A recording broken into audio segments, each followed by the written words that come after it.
is a little disrespectful. I mean, I just think it is the guy started him on the right foot. It's obviously trolling, but I found an Islamic apologist website that addresses this hadith, and it counts it as one hadith where it's basically just Muhammad. They claim it's just essentially Muhammad speculating off the cuff, but that's not supposed to be the sort of thing that's taken with sort of divine sanction. If anyone's actually interested, this was a tradition that was borrowed from the Talmud, I believe. Let me try and get the source. So Muhammad, he's just, he's spitballing, he's speculating, you're asking like, which animals are Jews? And he's like, yeah, well, I heard the rats are Jews. And, seems like, I would have thought that the divinely guided person would have had the sense to know that, probably not that these Jews were turning into rats, but secondly, that this is not a very good test. I think the more damning thing is that it's not a very good test to figure out whether the rats are Jews. So even if Muhammad is just speculating, his theories about how to figure out who the Jew rats are is not the most effective test. Like, I would think they would have had, okay, let's do a couple double control study, double blind control study. Yeah, so they were protests in Northern Ireland. See, instead of just some looking weird at the town milk, name, I can't remember look at what other it's called. kosher foods, you know what I mean? If they like gefilte fish, that's some evidence. If they like, if they dislike, wait, Sam, I have a question. Sam, how do you Chinese know? food, if they like Chinese food on Christmas, that's pretty good evidence. I have a serious question. How do you know that the test was about kosher food? Does it say that that's the relevant difference between sheep milk is kosher? it's a test. Well, No, I know. I'm asking like. Sheep milk is kosher. Is that what's being searched? Well, I am doing a little bit of exegesis right now. Because I looked into it, and sheep milk is kosher, and camel milk is halal, is not kosher. What other reason could they be? What other information could they be gleaning from the fact that they like the sheep milk but not the camel milk? Other than the fact I don't know. I think the answer of one is kosher, one's not makes the hadith make sense. I don't know that it's the only required answer to make the hadith make sense. Here's a serious answer from, I think Sam will like the source, ChatGPT. Says the hadith you're referring to appears in Sahih al-Bukhari. Muslim scholars have offered different perspectives on this hadith over the centuries. Number one, literal interpretation and the minority view. Some literalists might have taken the hadith as face value, that the group of Israelites will literally transform into rats due to divine punishment, etc. Number two, metaphorical or allegorical interpretation, the majority view. Most classical and contemporary scholars interpret the hadith non-literally, viewing it as a simile or a metaphor to explain theological and moral points that sinful groups of people can be debased or humiliated, not turned into animals physically. That seems like a reasonable thing. It names some scholars, like Ibn Hajar, Al-Asqalani, his commentary on Sahih al-Bukhari, Al-Nawawi and his commentary, etc. So like Sam, what I want to know is when I when I hear that in my mind, but I'm afraid it is offensive. Hold on, Sam. What I want to know when I hear the hadith is, at the time of the writing of the hadith, what is the cultural significance between sheep milk and camel milk? No, but for Muslims, what's the deal? It's only relevant to whether they're Jews or not. But I do want to. Do you understand what I'm asking? In other words, like, yes, I get it, but I don't know. But I don't think that's what's relevant. I think what's relevant is how it's significant to Jews, and the answer is that it's kosher. But I do want to say that if it is a metaphor, then why is it giving you the test? Shut up, you Jew. If you're just saying, hey, some people went against God and now God curses them, okay, metaphor, cool.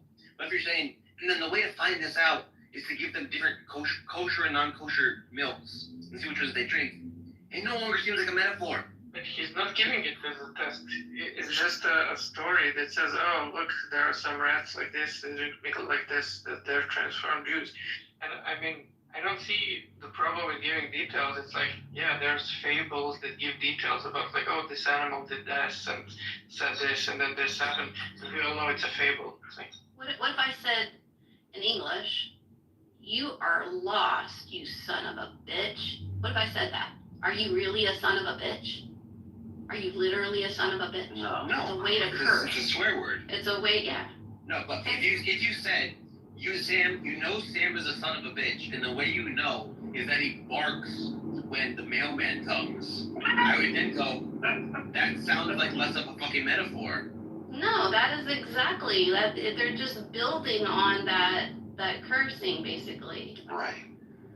And it says, and Sam, he wags his tail when he's happy, and he, like, howls at the Sam, it's just like Aesop's fables. like In the can't you imagine a person who wants to like insult you and tell you you're a SOB doing all of that, like just piling it on? Yeah, you wagging your tail when the mail pen comes, and it's like another way of looking at it, like, and the way that some historians have like explained it is like, in the Babylonian Talmud and some apocryphal texts, there was like a Jewish tradition where like certain, I think it was the Babylonians themselves were transmuted into monkeys and demons and other sort of like creatures. So the speculation is that Muhammad was borrowing from that tradition when he, the Muslims show. That may be true, I'm not sure, but that doesn't seem like much of an apologetic defense. No, not an apologetic, just a historical explanation. I mean, sure. You know what, do you have a source in the Talmud? Yeah, I'll bet you. Something that's really bizarre is that I've heard Muslims say that Jews' ancestors are apes and pigs, when in fact what it says in like Hadith traditions, and I think it might even say it in the Quran, is that there was a subset of Jews who were then transformed into pigs or apes, which is not to claim that us, like me and Mark and Mills, are descended from apes and pigs. So I don't know, it's a little bit weird that that idea doesn't have any biblical reality to it. Also, I think Mark's gonna say something. Never mind. Oh, come on, Mark.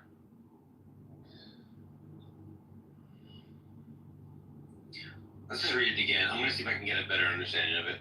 The prophet, peace be upon him, said, a group of Israelites were lost. There's a bunch of lost Jews. Nobody knows what they did, but I don't see them except that they were cursed and that they were changed into rats. For if you put the milk of a sheep camel in front of a rat, it won't drink it. But the milk of a sheep, it will drink it. I told this to Cobb, who asked me, did you hear this from the prophet? And I said, yes. And Cobb asked me the question sometimes. I said to Cobb, do I read the Torah? And I tell you this is from the prophet. Okay, so, I don't know. It just seems like a little bit strange. Let's move on to another hadith. I think we've sheep milked this one, for all it's worth. Now it says that, oh no, she left, unfortunately. Oh no, don't leave.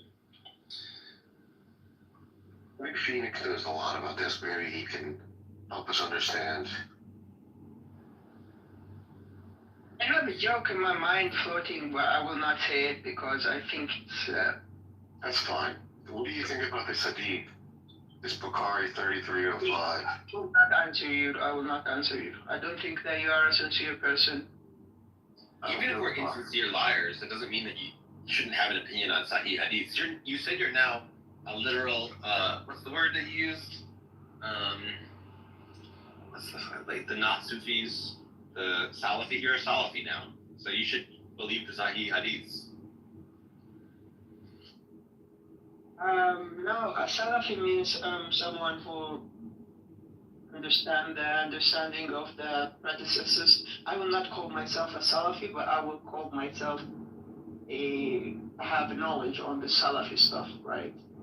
If you have knowledge on Egyptology, they will not say that you believe in ancient Egyptian theology, but you are knowledgeable about that theology. Right. Yeah, so I'm knowledgeable about the Salafi point of view, but I will not call myself Salafi. So I prefer to be called Sufi or a student of Sufism.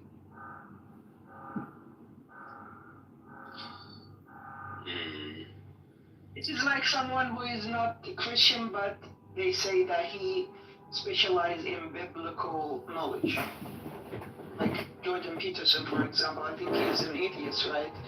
But in a way that he specializes in biblical knowledge. The same thing with the Salafi thing.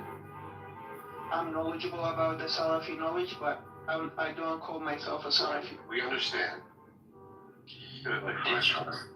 Did you have an opinion on why it says in Sahih Muslim that you should wipe your butt with an odd number of stones?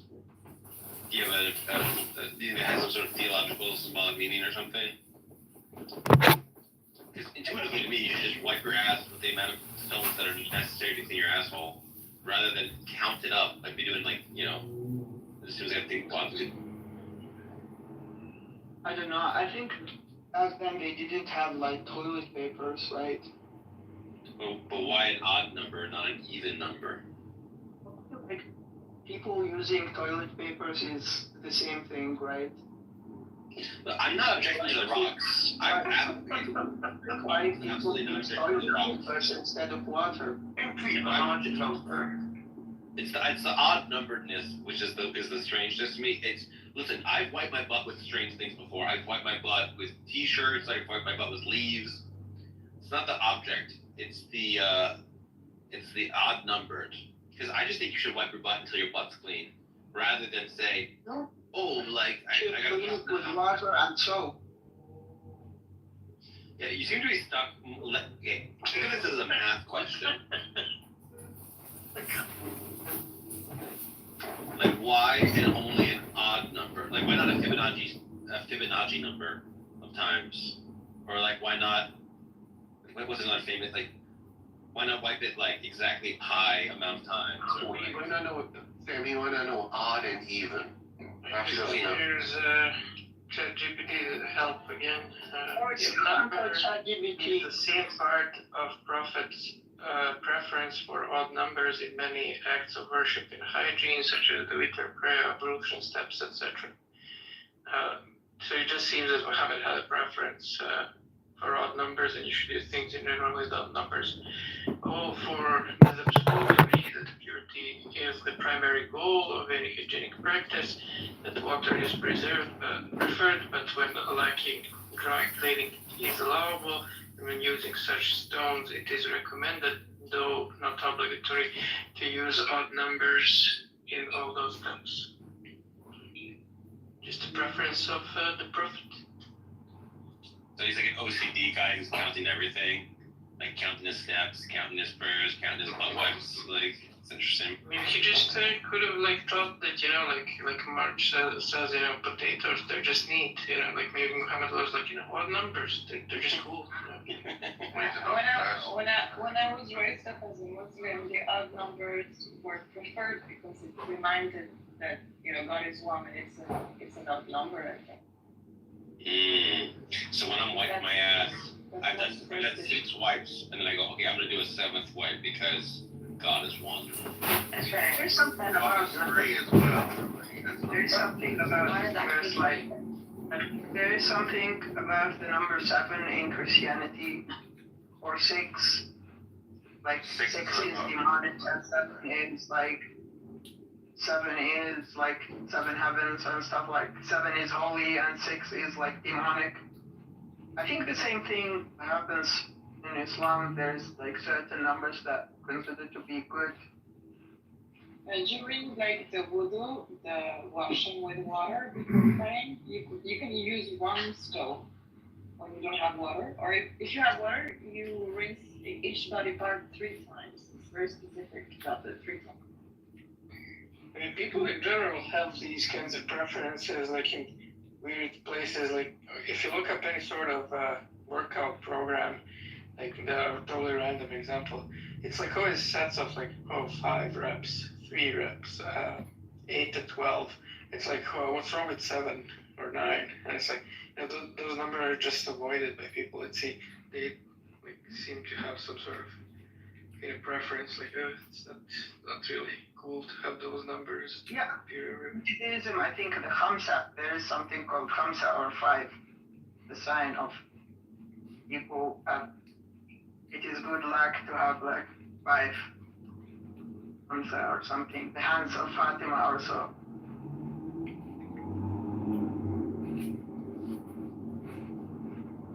Yeah, I think this obsession or superstition with numbers is like a long tradition that came from Judaism, but it's less clear, just imitated in Islam. When you go into Judaism, you have this numerology thing, but it's more precise and sophisticated. But you have traces of it in Islam. And the fact that they count like how many times which word is quoted in the Quran, like it's still used as an argument sometimes.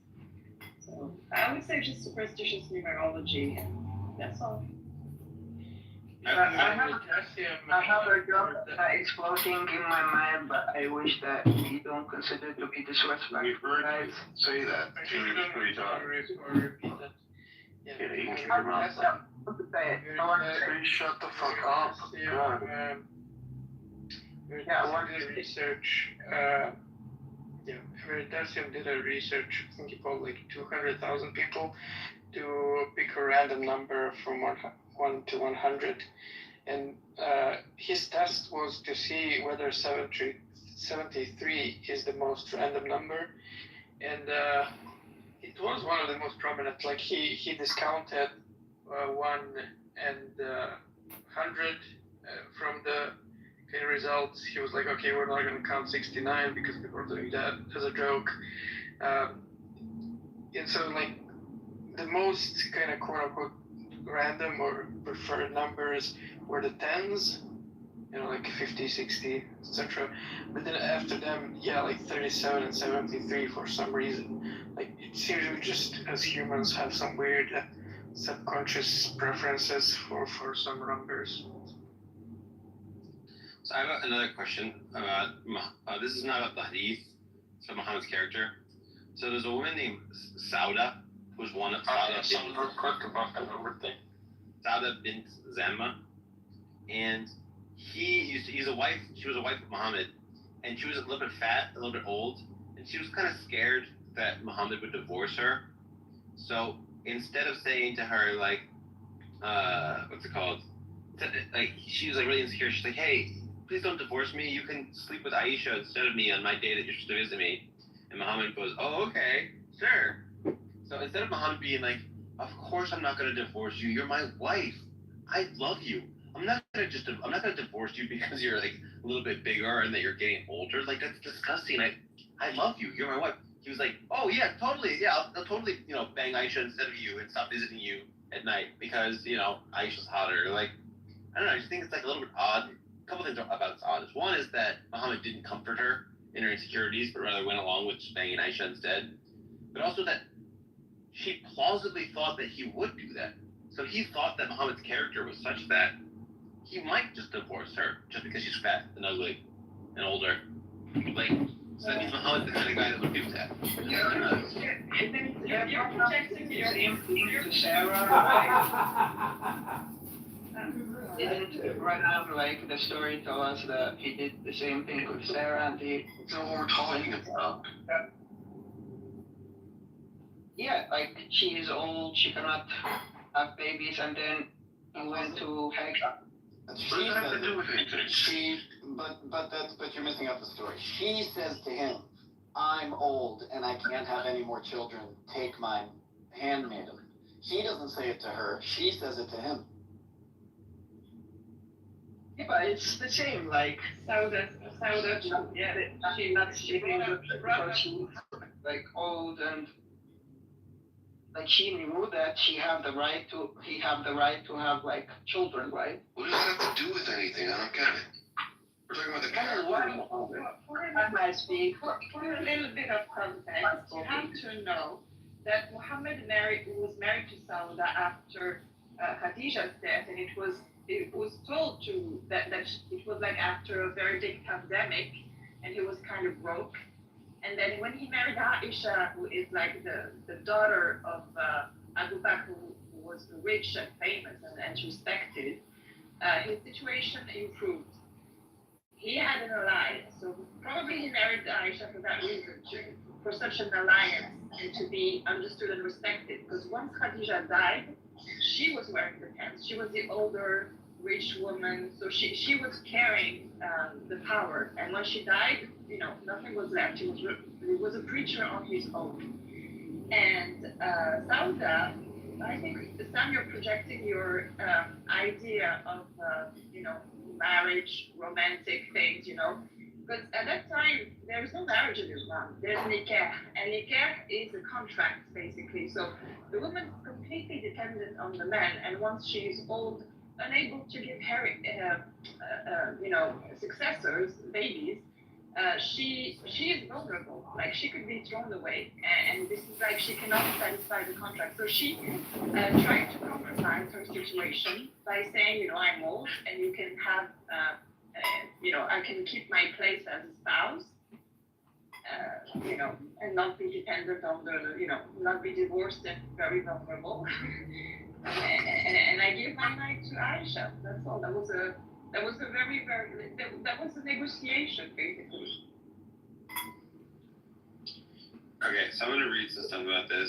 Ibn Kathir wrote, an example of such a peace can be found in the story of Sauda bin Sama, who, when she became aged, the prophet wanted to divorce her, but she made peace with him by offering the night he used to spend with her to Aisha, so that he would keep her. The prophet accepted such terms and kept her. So Ibn Kathir thinks that he was going to divorce her because she was old. What the fuck? Who divorces a girl just because she's old? You love your wife. You don't divorce them because, you're no longer a pretty young girl. I'm going to divorce you. Back in the day when you're in a very sexist society where if you're alone and unmarried, you have a lot of danger and trouble. And then instead of saying, hey, I married you, you've given me the best years of your life, I'm going to be by your side because I love you, because you're my wife. Instead of saying that, he goes, I'm going to divorce you because you're ugly, and I would rather fuck Aisha, who's much younger than you. It's a little bit it's kind of messed up that prophets like this. The reasoning It's not a marriage. of people that wants to marry because they want to have children, right? If you have more children, you will be more powerful, and that will help you. And that kind of situation that he wanted to have a younger means that he wants to have healthy children. It doesn't only mean that when you marry, you only want to love and have sex. It's also that you want to have children. And I mentioned the story of Abraham and his Sarah. Like, she recognized that he had the right to have a son, right? And it is something good for a man to have a son. There's other ancient laws also. There's other ancient laws that say that things like this, non-childbearing, for example, are grounds for divorce for some of the same reasons that Phoenix said. Like, there's other law codes that are like that. That doesn't make it less misogynistic, right? But it's like, it is an explanation about it, and it might not be about Muhammad's character per se, but it is about him living in a particular legal, social construct. Exactly. Then what everyone's they fall to the war. They will go to war and they will die, and the majority of the citizens in the city or the locals the majority are going to be women. Like, maybe some villages will have maybe 5 men and 30 women in some villages. So they have to marry, they have to have sons in order to survive. So the children will go to the wars, right? And the women are like, back then they believe that the woman cannot go to wars. So if a village has all 5 men and 30 women, and how can the rules of marriage be in that situation? Actually, it's going to be more similar to what happened during the time of Prophet Muhammad. So I asked Sanjay ethical concerns that might be relevant to this story. They said, well, marriage is often seen as a covenant based on mutual trust and love and support, not based on physical attractiveness. Abandoning a spouse for aging is a betrayal of those vows. Also, reducing a person's worth to their physical attractiveness, especially as they age naturally, is often viewed as objectifying them rather than valuing them as an individual. Also, lack of reciprocity. In many societies, wives play a significant role in maintaining the home and raising children, often sacrificing their personal and professional aspirations. To then be discarded when their physical prime fades can be seen as a profound lack of reciprocity and gratitude. Also, the vulnerability of the older spouse. Older individuals, particularly women, who might have been limited in economic opportunities, can be left vulnerable in financial and social positions if abandoned by a spouse in the later years. Exactly. So like all of these things are just suggestive that Muhammad is like basically being really, really, really callous towards this old woman who loved Muhammad. She loved him so much that she was like, you don't even have to visit me at night. You can visit Aisha instead. Please just don't divorce me. And then instead of Muhammad being like, babe, I love you. And you might not be as pretty as you once were. Neither am I. But I like spending time with you. You're my wife and I love you. He said, you know what? Nah. I want to fuck young pussy instead. Which is a little bit kind of sketchy. I gotta say. It's also ironic because Aisha never gave I don't want to. right? I just couldn't give him children. No, listen, the Muhammad of this particular hadith is painted in such a way that he doesn't look merciful. He is not Rahmatul lil Alamin like the Quran calls him. Something is off. And people need to do some amount of critical study on hadith. This is not the only source of like narratives that people have received. Do some academic work. Muhammad in the academia looks way, way, way better than the Muhammad presented here. Wake up. I agree that society is expecting him to behave like this. It's not like depicted. Academia also doesn't care about the hadith as much. But also I the think point out, I mean, it's all about part of the issue with the situation too is that you're not allowed to marry Muhammad's wife. So if he would have divorced her, she still had emotional needs, even though they're not physical or sexual. Other men want to be able to take on that role because nobody is able and allowed to marry Muhammad's wives. So Muhammad creates even more of an issue by allowing these women to be widows and remain widows to the end of their life. Actually, And lastly, the answer to the odd numbers is in Sahih Bukhari and Muslim, where it says, indeed Allah is witr or odd in one, and He loves al-witr. So Allah loves odd numbers, so that's probably why. yeah, actually, I know some people who separated from their loved ones just because their loved ones wanted to have children, right? So, love is not like loving, but you also have personal needs and personal stuff that you might go into, and you might decide to separate from your loved ones based on just this kind of preference of not having children, right? So there are these things, like marriage is not only about love. Marriage is about also forming a family, it's also about having children, it's also about being a father and being a mother. It's not only about the relationship between the husband and wife. She was already old. It's not like she was like, oh, you're infertile and you're 21, so I'm gonna divorce you. She had already like married her for many years and was with her. It's not like, oh, I only want to be with the one that can give me kids. It's like, no, you're just too old now, so I don't want to be with you anymore. You're not attracted to me anymore, so I'm gonna abandon you. With your girlfriend because she said she wanted to have children.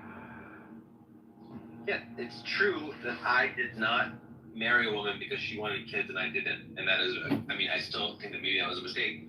But That woman would also be able to marry somebody else, unlike this woman.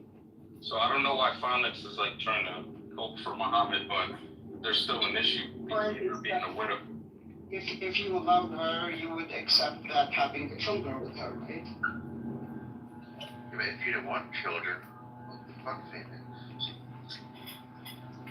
So some people leave their spouses or their partners because their partners want to have children, right?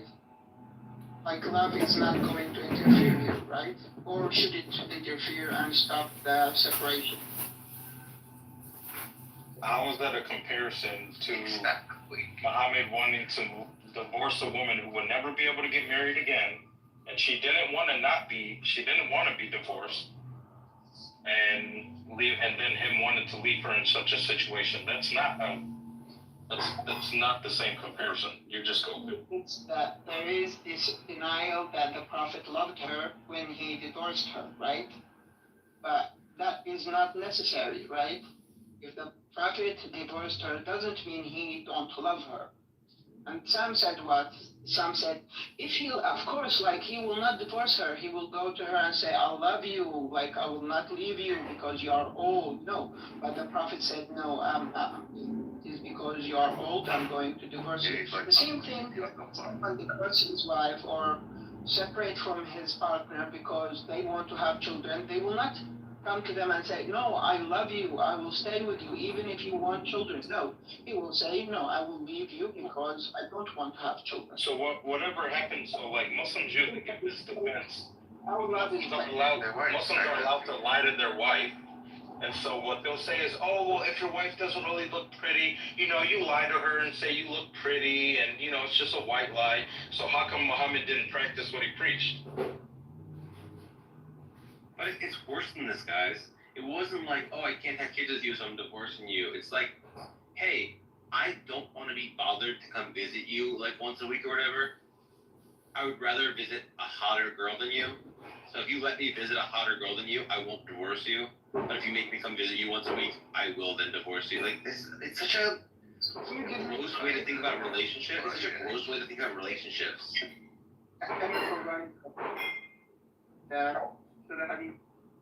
Okay, so let's say 1 second. Okay, the claim that Sauda bint Zama feared Muhammad might divorce her due to her age and unattractiveness subsequently gave up her conjugal night to Aisha, wherein his wife is supported by various Islamic sources. Here are the exact quotes from traditional Islamic texts as cited by Muhammad. This is what you got Ibn Kathir talking about it. He was a renowned Sunni scholar, and he said the thing I said about the Prophet wanted to divorce her, but he made peace with him by offering to give the wife to Aisha. Abu Dawud al-Ayalisi said Sauda feared that Muhammad might divorce her and said, oh, Messenger of Allah, do not divorce me. Give my day to Aisha. And he did. So, in two Sahihs, Bukhari Muslim, it's recorded that Aisha said, when Sauda bin Zama became old, she forfeited day to Aisha.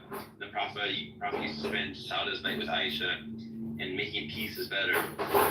Like, Muhammad's idea of making peace isn't, hey babe, I don't need to get pussy every night. Sometimes I can just hang out with my wife because she's lonely and I love her and she's my second wife after Khadija, and I want to just make her feel appreciated. Instead of being like, oh yeah, of course I'm gonna spend time with you. I love you. You're my wife. It's, you're old. I would rather have sex with young women. Either I'm gonna divorce you or you forfeit your night. And then he spends time with the young girl, and then it's like, oh yeah, like that's a good thing to do. Making peace is better. Like, how is this not obviously a morally compromised man? If I had 10 wives, I wouldn't think for a second that when one of them gets old, that I would divorce them. It wouldn't even cross their mind. They'd be like, yeah, me and Sam had lots of hot sex when we were young, but now we're older, and that's not what our relationship is about anymore. And now we do other things together. Because that's what a healthy relationship looks like. Not one where you go, you're old, so I'm going to divorce you. Like, Jesus Christ. What? Do you guys have, does no one have any idea what problem is? Yeah, this is out of character for a prophet who is like mercy on mankind. So the question is like, what are these ahadiths? Are there ahadiths in other sources, in other denominations in Islam? What do the academics have to say about the character of this prophet? I mean, these are questions I think literalist Muslims should question, or traditionalists in particular denominations must question and ask, because this is really not sounding right. The Muhammad and the Muhammad doesn't look like this Muhammad. Does not look like this Muhammad. So something went wrong. Look at history. Do critical historical analysis. And be bold while doing it. Knowledge is all out there. People like Sam are just necessary for this process. So that you analyze, you dissect. Yeah, because sometimes I think that when interacting with non-Muslims, that the problem is not ignorant or they are not informed. The problem usually is arrogance. Even if you inform them, you repeat, you explain your position, no, they will have their own kind of idea that they just want to authorize. Why is this guy pooping? Is this guy like actually some undercover or something? Why are you doing this pooping and making excuses? It just why are you interrupting that? Because you're giving ad hominem, you're coping, you're not actually making an argument. Won't you make an argument? But yeah, you can't, even if he's doing all those things, you can't interrupt, so don't do that.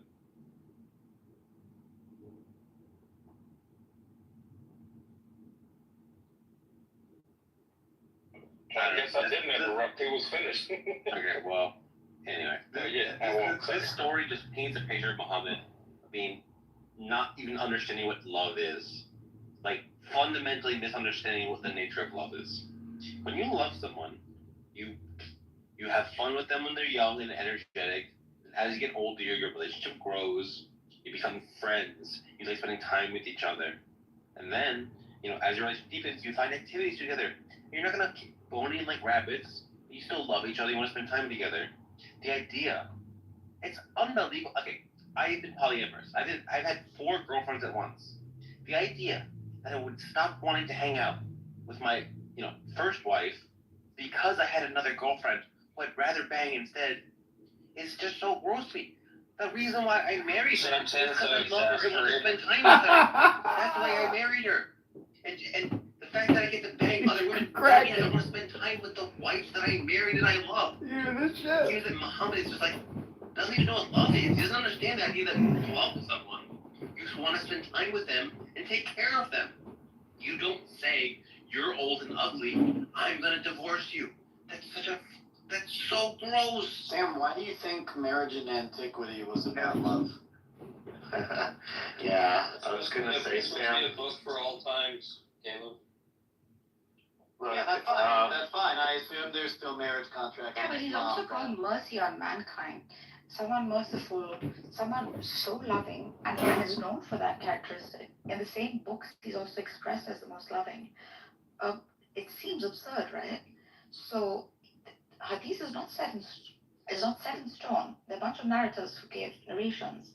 This could vary based on who the ruler of the time was. They came 200 years after the life of the Prophet, this particular Hadith book. There are other books, there are other sources.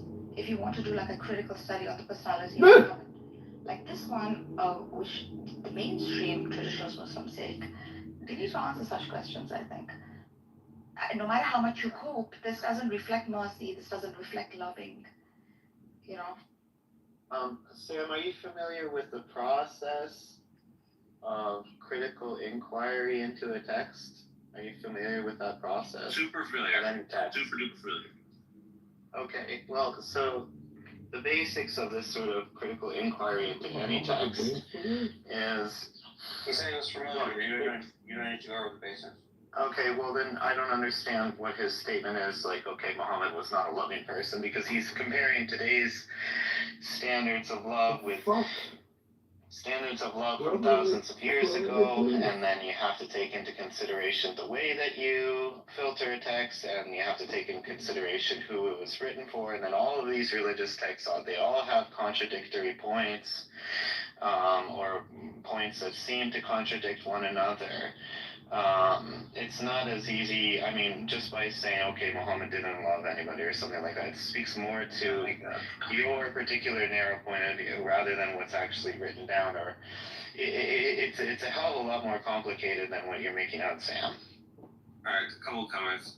Caleb, you asked me, why do you think people got married for love in the past? I don't really think that people got married for love in the past, but I think that Muhammad is supposed to be a beacon of mankind, and although it is true that we sometimes have marriages of convenience, that is not the ideal standard, and that you should love your wives. And even if the marriage isn't even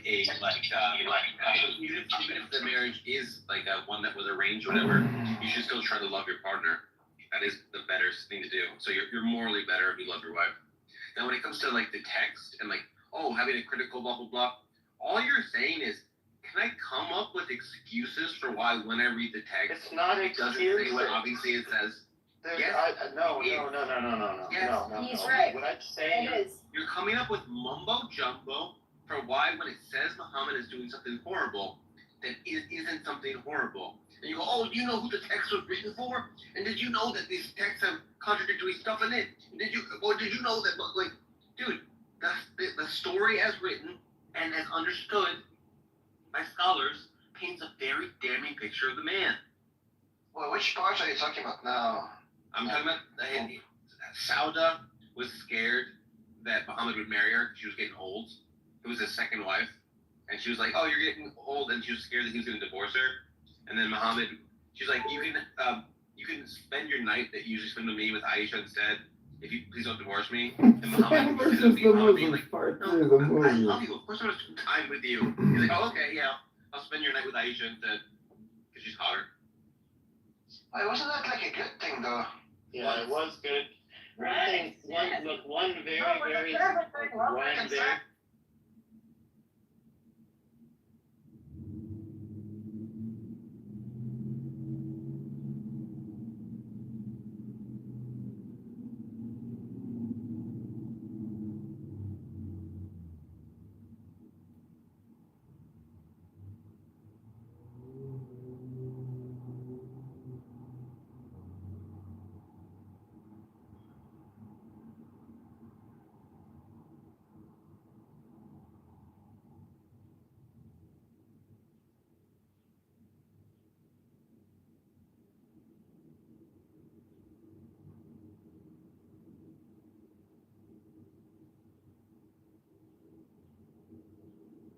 The point that I'm making, what?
It's a very different thing.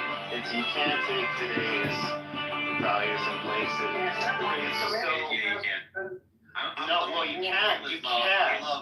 Right. Love, I'm a moral realist, so Okay. yes, you can. So no, there's nothing realist about what you're doing.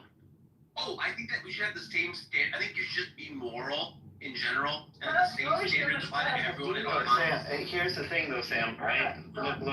Just fast forward 100 years from now. People are gonna look back at the shit that we're doing now, and they're gonna think that we're barbaric. And they're right, you fucking numbnuts. Of course, like what? That's a Hold on. It's not nonsense. It's fact. Sorry, one moment. Do you not notice that they? Well, one moment. They do this with actually Western. Okay, let's leave the East for a second, right? Like with Western, right now they're trying to rename certain streets because this person was a slaver. Exactly. This person was an abolitionist. They're doing this right now. They're starting to tarnish Churchill, who is considered a hero, a war hero in World War II. They're starting to say he's racist. Yeah, exactly. Churchill's an absolute monster. No, hold on. They're doing this to people who are alive. Like, there's people who, like right now, Donald Trump is seen as evil right now while he's alive. Right? Churchill was a genocidal racist, by the way. Yeah. Okay, hold on. What about Gandhi? What about All Gandhi? these historically important figures. Gandhi was a Gandhi was like a pedophile predator. Oh my who, like, goodness. It's like an Indian race. Because you What guys about Nelson Mandela? doesn't mean they're not facts about these people. It just Nelson means they're Mandela ignorant. was a fucking terrorist. So that's the thing. You can villainize people so easily within like 50 years. Yeah, you just brought up the worst people. Yeah, what about Hitler? Come on, what about Hitler?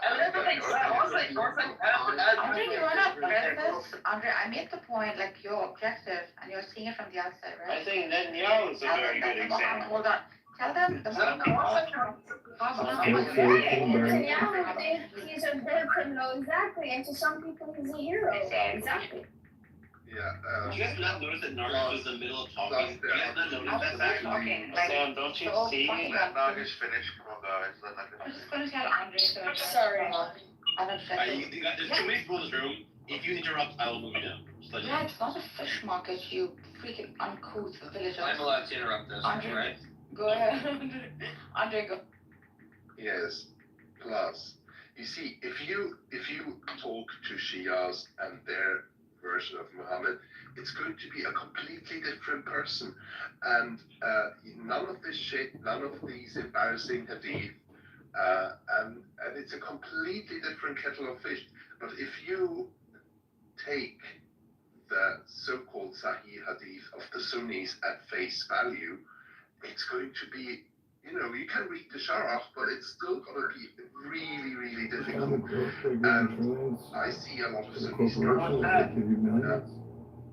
So is there a historical figure that said love everybody no matter what, even if you disagree with them? Right? My point is, Sam, there's so many rooms in Clubhouse where it's like, let's demonize these people room, and then you go to the next one, let's demonize this other people room. And there's rooms, let's demonize the Jews room, and then there's another one, let's demonize the Muslims room. And it's just so lowbrow. I was hoping, Sam, that you're more intelligent than that. Sam, Are you trying to say it's immoral to do? hold on, Sam, Muhammad is as equally bad in the Shia. I'm saying at the end of the conversation, nothing is resolved. Fuck up, you're drunk, baby. You're drunk all the time. You do not speak facts. Some of us have done studies. And listen, Venus, this needs to stop, okay? Don't give me that shit. Please do some academic study instead of your atheist. Why does it matter to you? Sam, can you give me 1 second, Sam? Can I quote Kafi and you give me like pre-read to prove like what Andrew just said is like absolutely bullshit? Sure, go for it. Yeah, so to begin with, which hadith do you think is in the Sunni corpus that's not in the Shia corpus that makes Muhammad look bad, Andrew? No dialect. No dialect. Anyone? Just read the thing that you think is bad from the Shia hadith. Oh, in the Shia hadith, Muhammad was married Aisha when she was 9. That's in Kitab al-Kafi. Muhammad beat Aisha. That's in Kitab al-Kafi. What else? It's even worse because in the Shia hadith, Muhammad is like an even bigger criminal than in the Sunni corpus because in the Shia literature, Muhammad married Aisha. When she was 9, but he married her own daughter, Fatima, when she was 9 to Ali, who was like 20. At least in the Sunni literature, she was like 18. In the Shia corpus, if you read like Kitab al-Kafi, Man La Yadur al-Faqih, Al-Istibsar al-Ahkam, and obviously Bihar al-Nawar was like all the resume of all the scandals. Fatima was 9 when Muhammad married her away to Ali. I was 6 when the Prophet was 55. Shame on you. Here's the thing. In Shia hadith, not only was Muhammad 54 when he married a 9-year-old, because the hadith of Aisha being 9 is in Kitab al-Kafi, but Muhammad married hhis own daughter when she was 9 to a 20-year-old in the Shia corpus. So the Shia hadith, 55 and 6-year-old. A prophet is 55 and the child is that hadith is in Kitab al-Kafi, you understand that, right? What you want to understand is that the Shia hadith are not classified the way that the Sunnis are. There is no Sahih. I'm sorry, sir. You think I'm so ignorant that I don't know about Ilm al-Rijal and how in the Shia literature how they do gradings of a hadith as completely different from the Sunni. The problem is, my good sir, is that like al-Majlisi, who is a muhaqqiq of al-hadith, authenticated both the hadith that Aisha was 9, and he also authenticated the hadith that like Fatima was 9, and Muhammad married her away. So it's not the case that like I'm completely ignorant. These are hadiths are sahih by like the Shia standards of like ilm rijal, my good sir. There is no ilm rijal in Shia. That's where you freaking get jacked. You And I'm gonna get more beautiful, Andrew. Did you know that like in the no Shia ilm hadith, rijal. That's not the system used. It's the usuli method. in the Usuli methodology of ilm rijal, my good sir, the only difference between the Sunni method and the Shia method is that like in the Shia method, in the Shia 12 method, the Imam has to have approved of the narrator. But the thing is like, there's like a million hadiths where Jafar al-Sadiq, Muhammad al-Baqir, al-Qadim and so on approves of like a bunch of like narrators. So we don't have that problem. That's like a distinction without a difference, because we have all the hadiths where he approves of all narrators. Now going back to the problem, not only do we have the big scandal, my good sir, in the Shia hadiths that are sahih, that Muhammad marries a 9-year-old, he marries his daughter when she's 9, but in the Shia corpus as well, which al-Majlisi authenticated, by the way, and al-Khoui as well, we have a hadith that says something like the following: the Kurds are all jinns, do not marry or touch anybody from the Kurds, do not speak to the Kurds. So in the Shia literature, we don't only have pedophilia, we have racism as well, my good sir. And they are sahih by the most succinct and detailed standards of ilm al-rijal and tahqiq al-hadith, which was applied by al-Khoui. Now I'm done, my good sir. How do you reply to that, my good sir? You've not brought forth any hadith. Even as an atheist, a Nasiri will always be. To speak clear, I love Imam Ali and I hate Muawiyah. So I don't know how I'm like a Nasiri. Majlis, you want to apologize? As Imam Ali once pointedly said, if you cannot say something good about somebody, say nothing. Why did Imam Ali say this, by the way? Can you give me the citation? I think that's a Western way of thinking.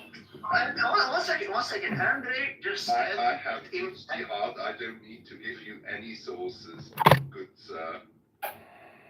1 second. You were just complaining like 10 minutes ago that the hadith of Bukhari are supposedly not authentic and the Shia is like a different method. And you just made up like a quote about Ali. And I said, where does this come from? And she said, oh, I have my like own way of authenticating this. I don't think if you... Who are you? Who are you, Andrew? Who are you? What should we take from you? Who is Andrew? You don't have to take from me. Then shut the fuck up. Why are you even talking about the topic? Well, why should we listen to you? I I just wanted to calm you down I'm a not- bit. I mean, at no point did I say... I'm very good at calming down drunk people. Just to be clear, if I will listen to you. You sound smart, you know?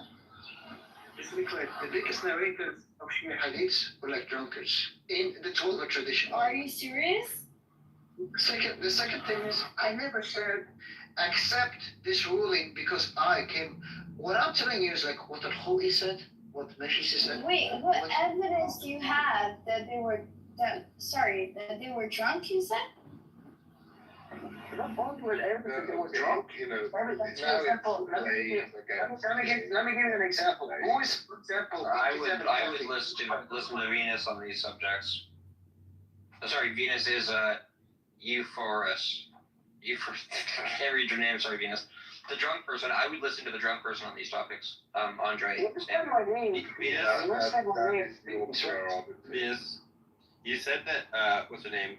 Sauda was like 70-year-old, so she was in her probably mid-50s. Not 70, no. She was probably in her mid-50s when she offered. 52. Yeah, so she was probably around 55 or 60 when she offered it, which is not a young girl, but also not like a fucking 90-year-old grandma or whatever. She was a 55-year-old woman. No, well, Muhammad was like in his 50s too. They were the same age.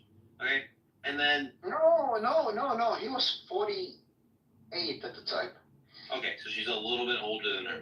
It's still a little bit ridiculous that you go, oh, hey, you're a little bit older than me, so I'm gonna, I'd rather have sex with my young wife instead of you, so I'm gonna divorce you. I'm gonna divorce you and let them marry Aisha. Like, that's so gross, man. Sam, how's it? Sam, look, me and you, Sam, I'm like 32, you're like 40. Sam, who would you rather have sex with? Like an 18-year-old or like a 40-year-old woman your own age? That depends on your preferences. First off, if you haven't seen any hot 40-year-olds, you just haven't been in like upper class spaces enough where they No. Like you're literally like Exactly, Sam. watching a hot 40-year-old. What a plebe. That you learn riding in old saddles. Like there are 40-year-olds that are genuinely much hotter than 18-year-olds.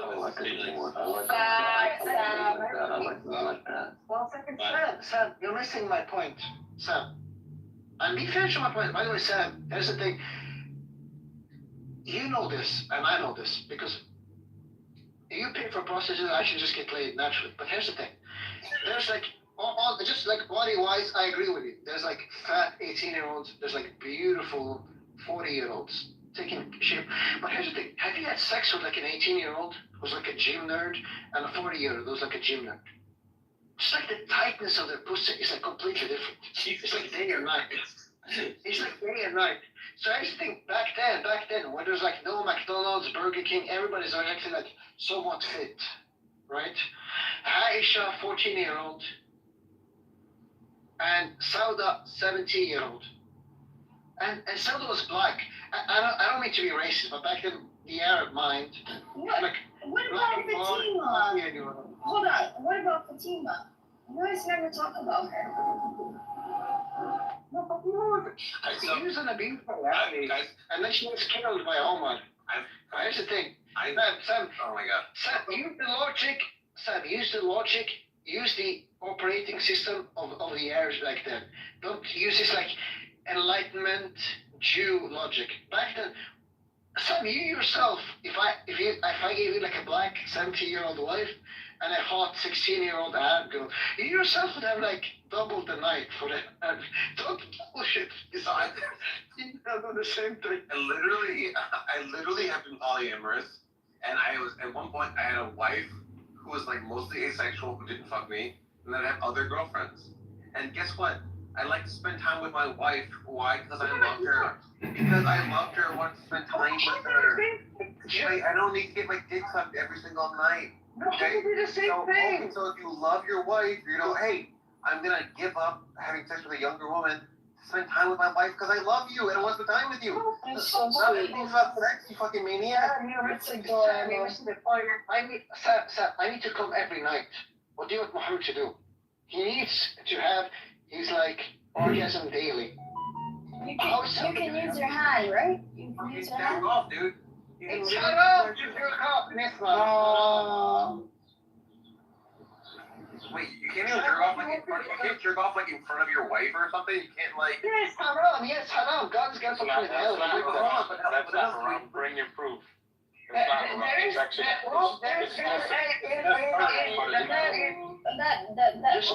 Where do you have evidence to show that that's haram? Yeah, it's not haram, but you're looking at someone who's actually. In Sunan Abi Dawud, it says whoever jerked off is gonna be reincarnated in the day of judgment. Like an impregnate. This is some caveman way of thinking. Abi Dawud, but by my source. There is something missing. Like when Muhammad used to have many wives, he would spend each night in a different house. Remember, each Arab spouse had a house. And so people, if they saw Muhammad skipping Sauda's house, at least she made it public that she had an arrangement with him and that he wouldn't go to her house because he accepted the request to keep her as a wife, but not on a sexual level. That's all. Oh my god, Aya, there's a whole amazing film I want everyone to watch. It's called Raise the Red Lantern. And it's a Chinese movie about polygamy. And you see the same thing. You have the older woman raise the red lantern, okay? And so here's the thing. It's like older woman. When it comes to like someone like Elon Musk, right? How do we know who he favors? Elon Musk, no, seriously. When it comes to Elon Musk, how do we know who he favors? Like a 20-year-old. He's a polygamist. Yeah. So, One second. like, when I was polyamorous, I had multiple girlfriends. I remember one of my girlfriends got really jealous that I started dating. I literally started dating a younger woman that was prettier than one of my girlfriends, and it would have been fine. I would have been happily visiting both of them, but she started freaking out and causing drama and causing like shitstorms. She like psychologically couldn't handle that I was dating someone younger and prettier. But if she had just said, "Hey," like the idea that I would go up to her and be like, "Hey, I'm not gonna visit you once per week because this girl's younger and hotter than you," is like psycho behavior. Now, it's one thing. It's just such a stupid thing to talk about. Like we talk about any other thing. Sam is the fucking man, okay? There's three problems. One, the first problem is like Millet, you have dyslexia, okay? That is true. The second problem is, Sam, you're missing the point. Like back then, people, it wasn't allowed to jerk off. That was like bad. So like, imagine you had to play the rules where you couldn't even jerk off. What would you do? There was no would you like visit them? Sam, would you visit the black 17-year-old every day? Proof they weren't allowed to jerk Or off. Sam, would you want to play with Aisha every night? So, I'm asking Sam, you would, let's just transform you back then. What would you do, Sam? Like, honestly, no bullshit. No bullshit would not. I would spend time with all my wives. Are you fucking retarded, dude? I don't need to fuck. I don't need to fuck the hottest one every night. Okay, when I was polyamorous, I didn't just only fuck the hottest girlfriend I had. I would fuck all my girlfriends and I would spend time with them on different nights and it was fun. Now, the only problem is when they would get really jealous and freak out about the other ones. But if they didn't freak out, then I would just visit all of them and it was just fine. Like, the idea that you would just not visit your girlfriend because she's slightly less hot, or you're just uglier than another girlfriend, you're a shithead, you're a bad partner. The masculinity. Hey, no. There's like two problems. There's two problems there. The first problem I had, Sam, I just don't think you're the testosterone that Arabs have. Because as an Arab, we need to fuck every night, like unironically. That's the first thing. What you're saying is like, oh, me as like a ginger Jew, I can just hang out with like,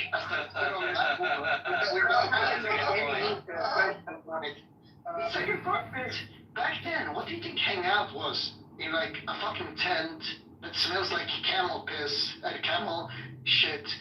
What kind of like hangout do you think you're gonna do, Sam? It's gonna be interesting. With like a 17-year-old black woman. You give me the story, go ahead, Sam.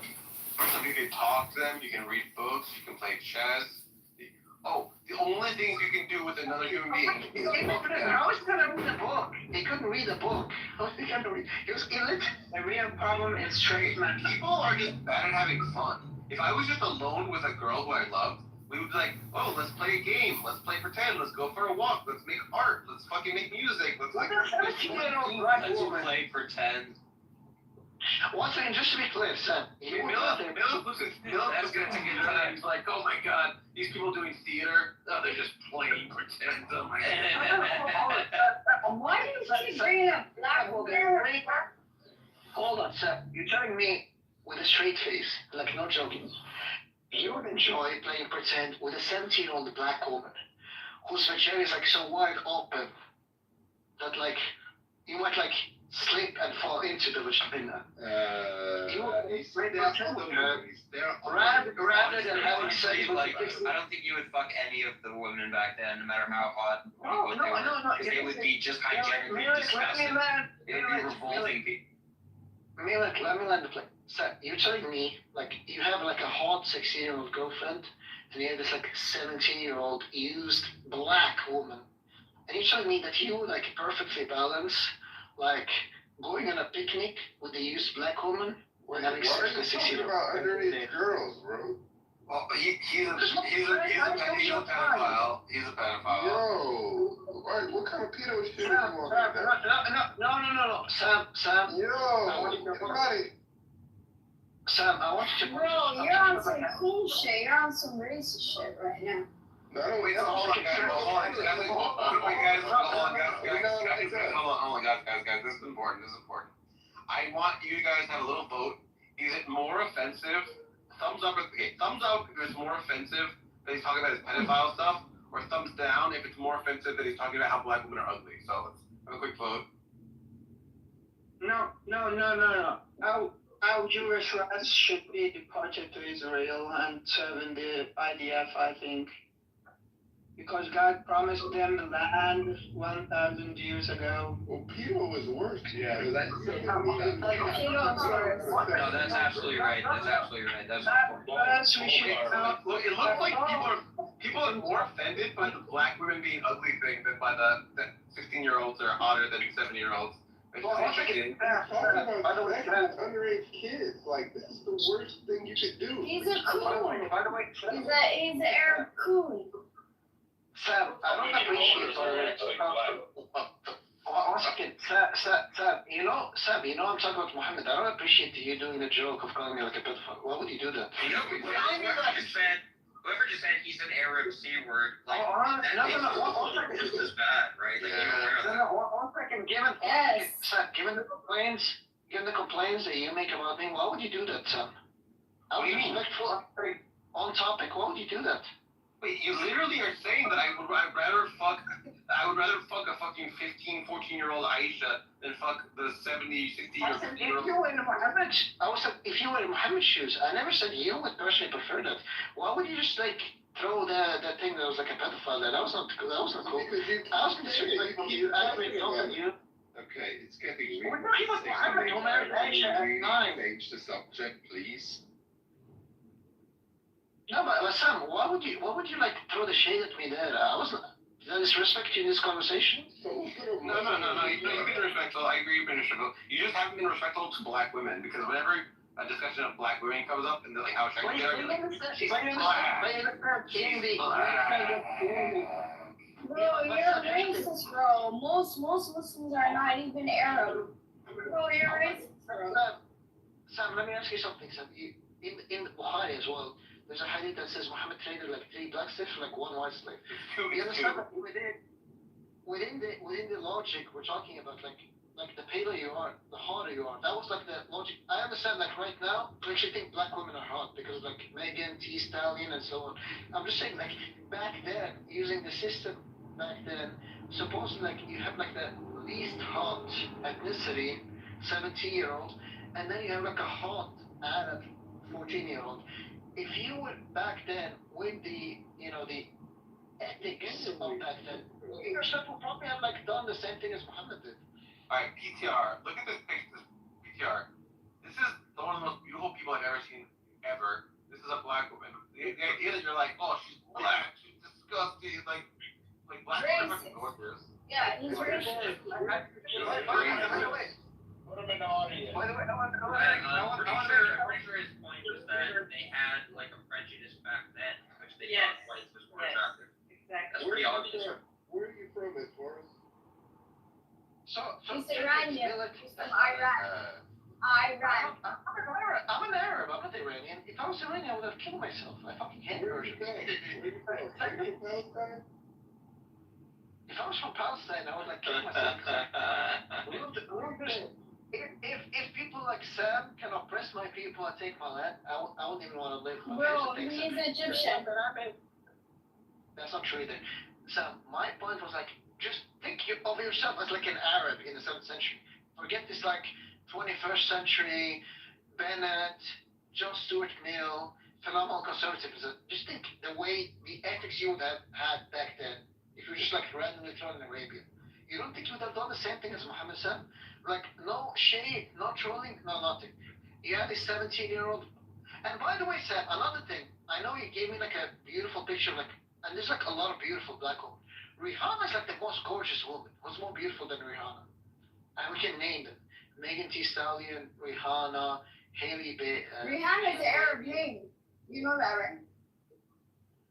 That's not her name. That's like a rap name. So No, it's not. Rihanna is an Arab name. What are you talking about? Rihanna. If I was Muhammad, here's what I would do. I would say to my second wife, the first woman I married after Khadijah, I would say, hey, why are you being so scared that I'm going to divorce you? I literally love you. I'm going to spend time with you because I love you. And, No, but this is the part you're missing out. You understand, like when he was married to Khadija, he never married anybody else, right? Exactly. And then as soon as she died, he married Sauda, his second fucking wife. But that's the thing. You can't. Yeah, but that's. And then he Let was me ask you scared. Sauda was Sam, scared that Muhammad would divorce her just because she's older and uglier, which is so wrong. Why would she be afraid of that? No, Sam. This is where you're gonna lose the discussion, Sam. If I'm this like Chad, 50-year-old Arab who controls society, and I just want like fuck, would I marry a widow, 70-year-old black woman? Or does that show that like at least Muhammad cared for like the widows and actually wanted to help out Sauda? Which do you think is like more problem? Like why would this Chad, 50-year-old, his wife just died, he inherited all her wealth, right? Why would he marry this like 50-year-old, not 50, 60 or 70-year-old used black woman? Why are Arabs so obsessed with fucking?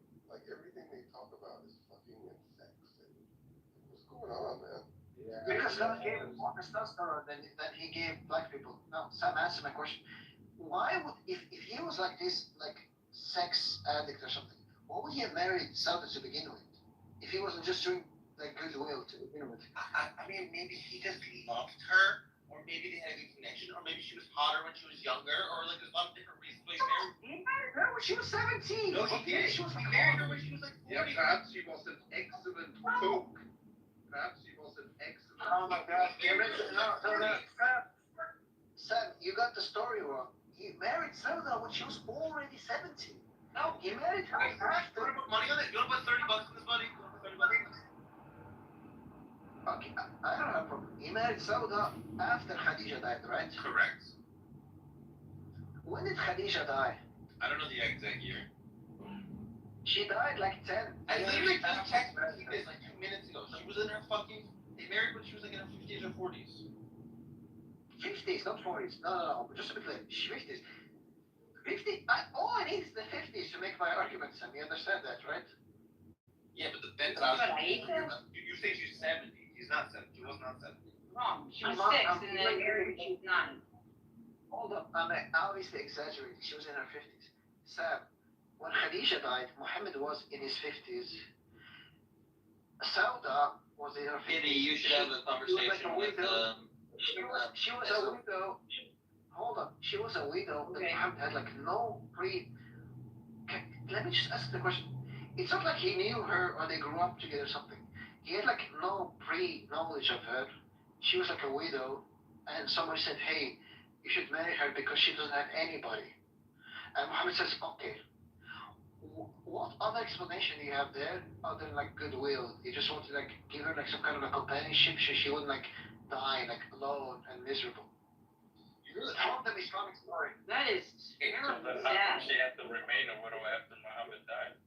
Like, when you're not bound by monogamy, you don't have to have a partner that has every trait that you like. So if you're polyamorous, you can have one wife that's really good at cooking, one wife that's really pretty, one wife that's really funny. You don't need to have all of them be everything. So he could have just liked monogamy. Tommy, you see my point.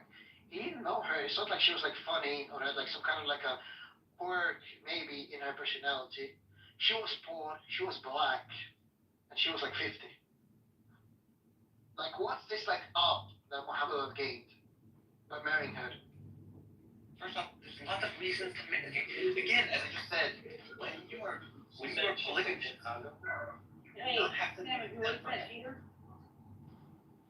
you do not have to optimize every quality in a person if you're polygamous.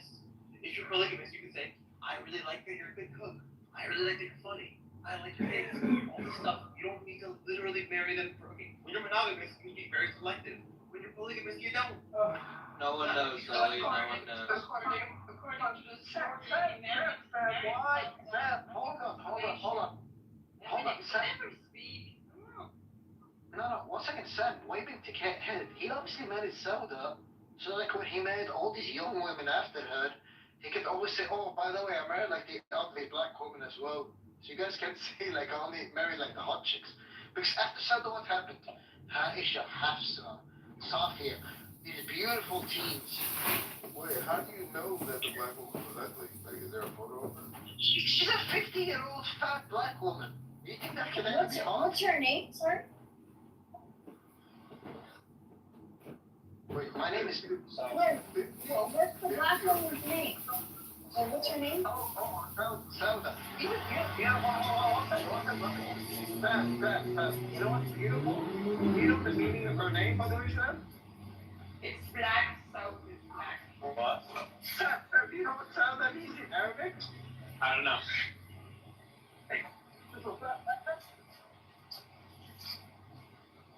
What do you mean?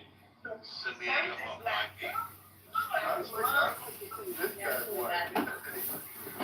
Just from this conversation, I don't see him pulling anything beautiful or substance.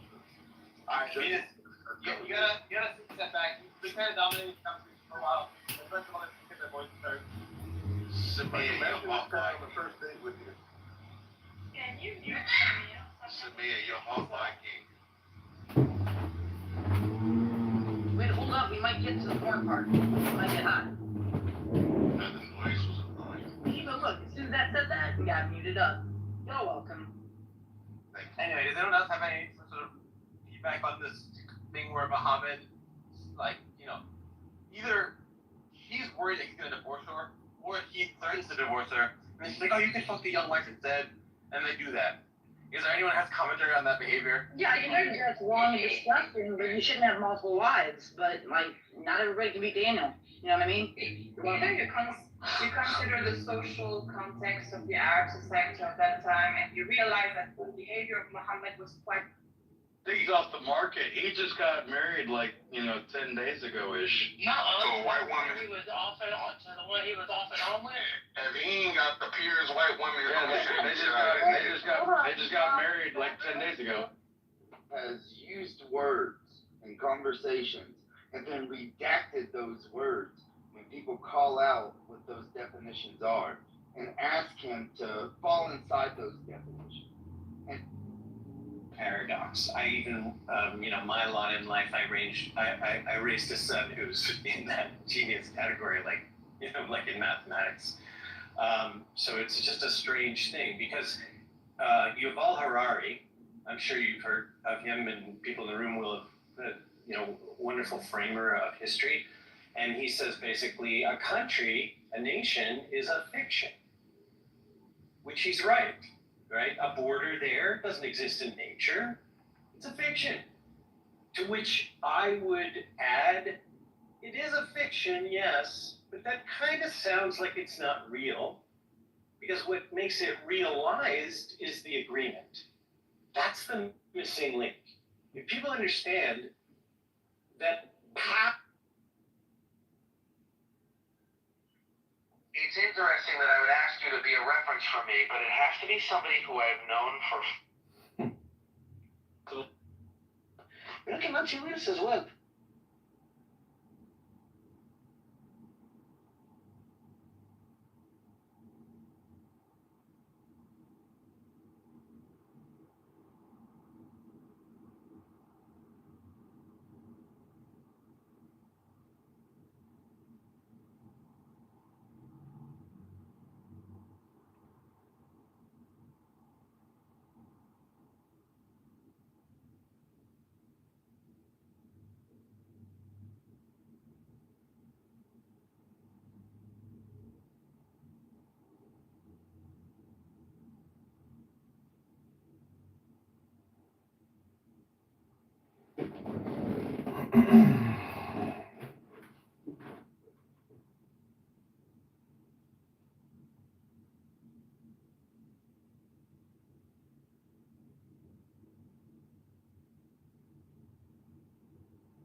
to people who are around the same age as them.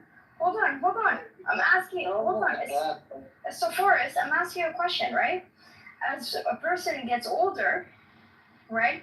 Would they relate to people who are the same age as them, or would they relate to someone who listens to completely different music, completely different life, completely different experiences? I don't know how when you get to be about 40, a lot of shit's gonna change. Right. Okay. I was just asking him.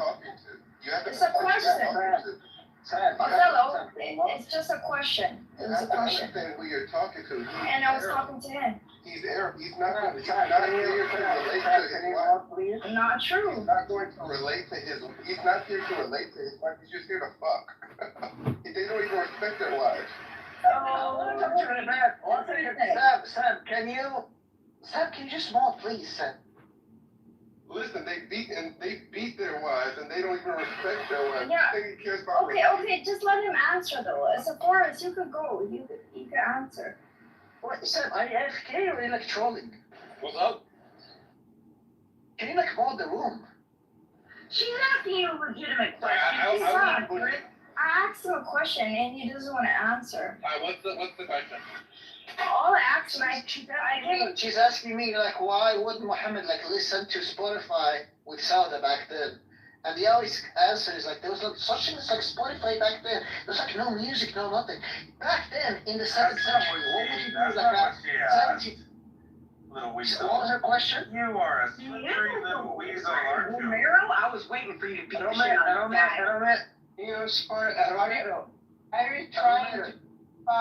Are you trying to justify bad behaviors with women by using like? Phoenix, I'm defending Muhammad.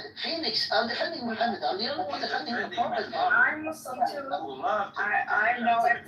Yeah, this guy's a real bum. And the Prophet did marry an older woman. He did. It was Fatima. Fatima was his daughter, dumbass. What do you mean he married an older woman? He never married a. You're not older than him. He married a woman who was older. What do you mean that was his daughter? He never married Muhammad. Okay. Married his daughter? Who are his wives? Okay, hold on. Who is his wife? Please, Sam, please, can you mop? Sam, please, Sam. There was a big weakness. Sorry.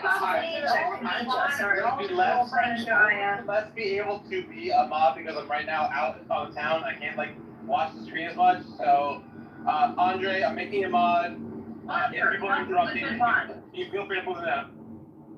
That's like a weird episode of Supernatural. You don't Okay, it's he doesn't want to talk to anyone else that's not Sam, so that's the problem. Yeah, well, you know what? This problem is a lot of us on stage want to beat the shit out of him. Right, Kitty, so we can talk Kitty then, because he doesn't want to talk to anyone.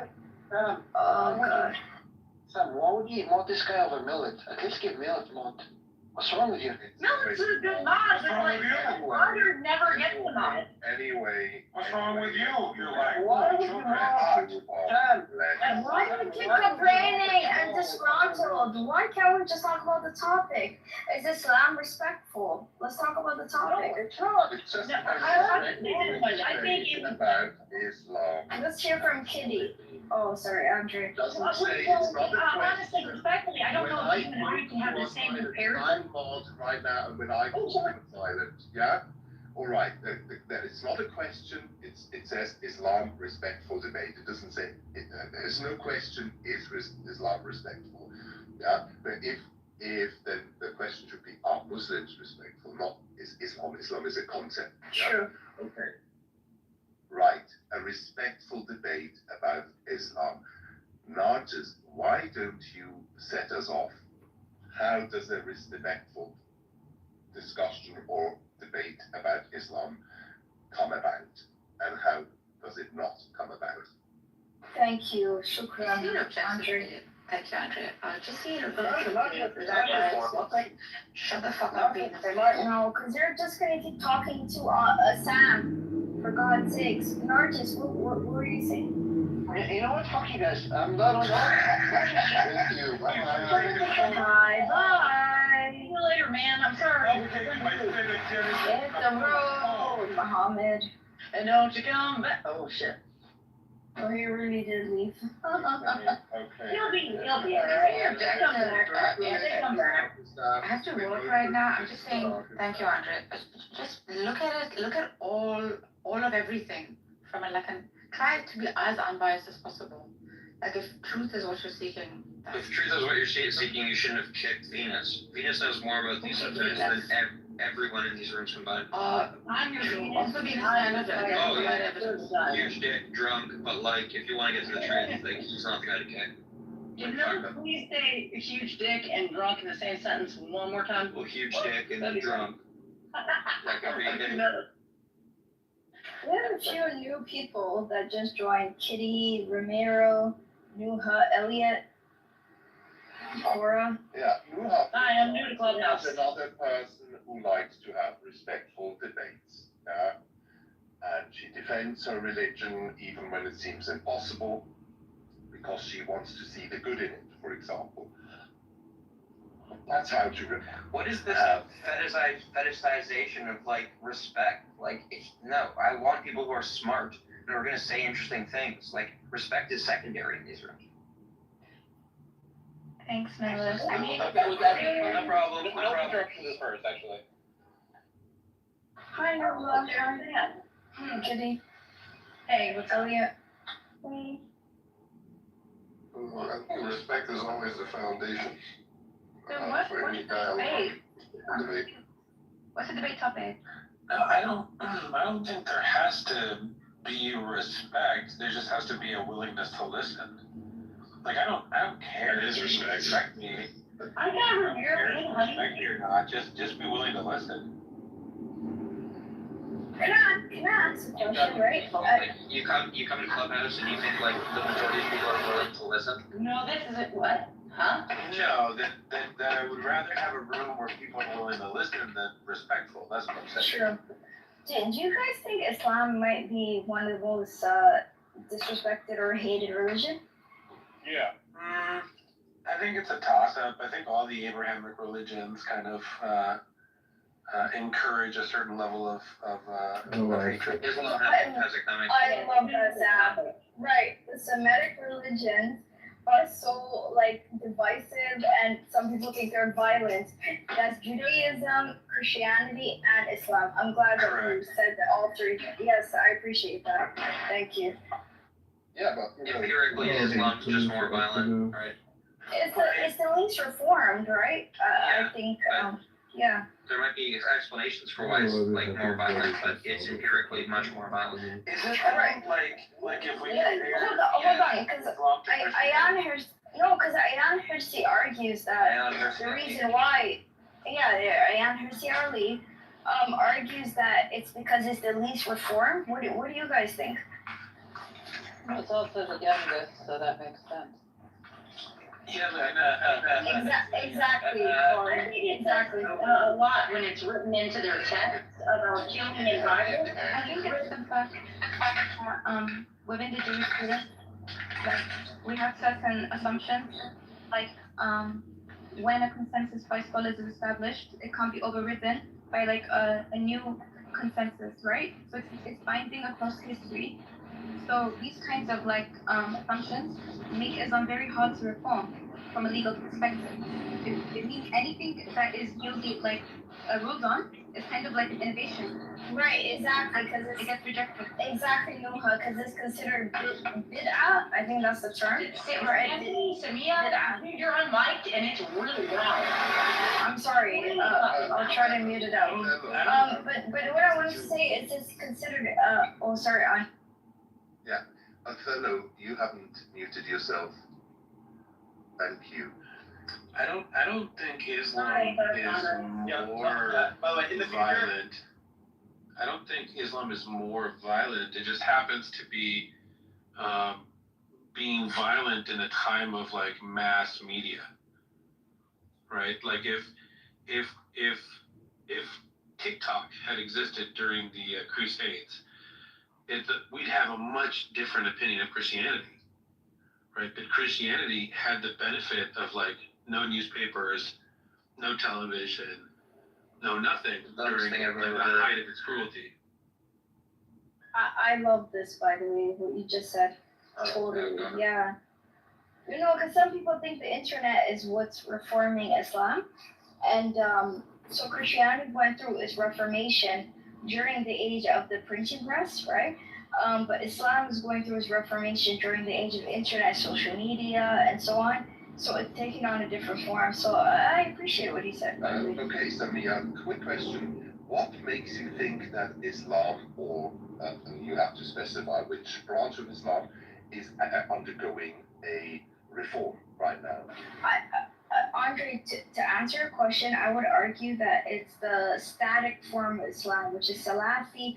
Anyone who believes any form of reformation is like bid'ah, right? Anyone who rejects any form of reformation is the form of Islam that's under attack. So that would be Salafi and Wahhabi.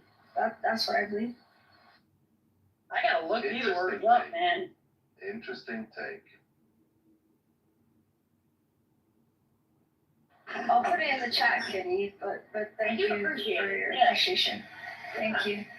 No, because I do think Christianity plays a role. Like, I think if we could combine the Semitic religions, Islam would skip the whole function of having to reform, right? Because we could just latch onto what the others did. Because I think Jesus, alayhi salam, was a reformer. I don't think his intention was to create a new religion. Because when he died, did he know he would create a new religion? No. I think he was trying to reform. Right. Actually, in Matthew 5:17, it says, I didn't come to abolish the law, I came to fulfill it. So, I mean, when you first said that, that made perfect sense. Yeah, no, I mean, like, yeah, that makes sense. He wasn't there to make a new religion.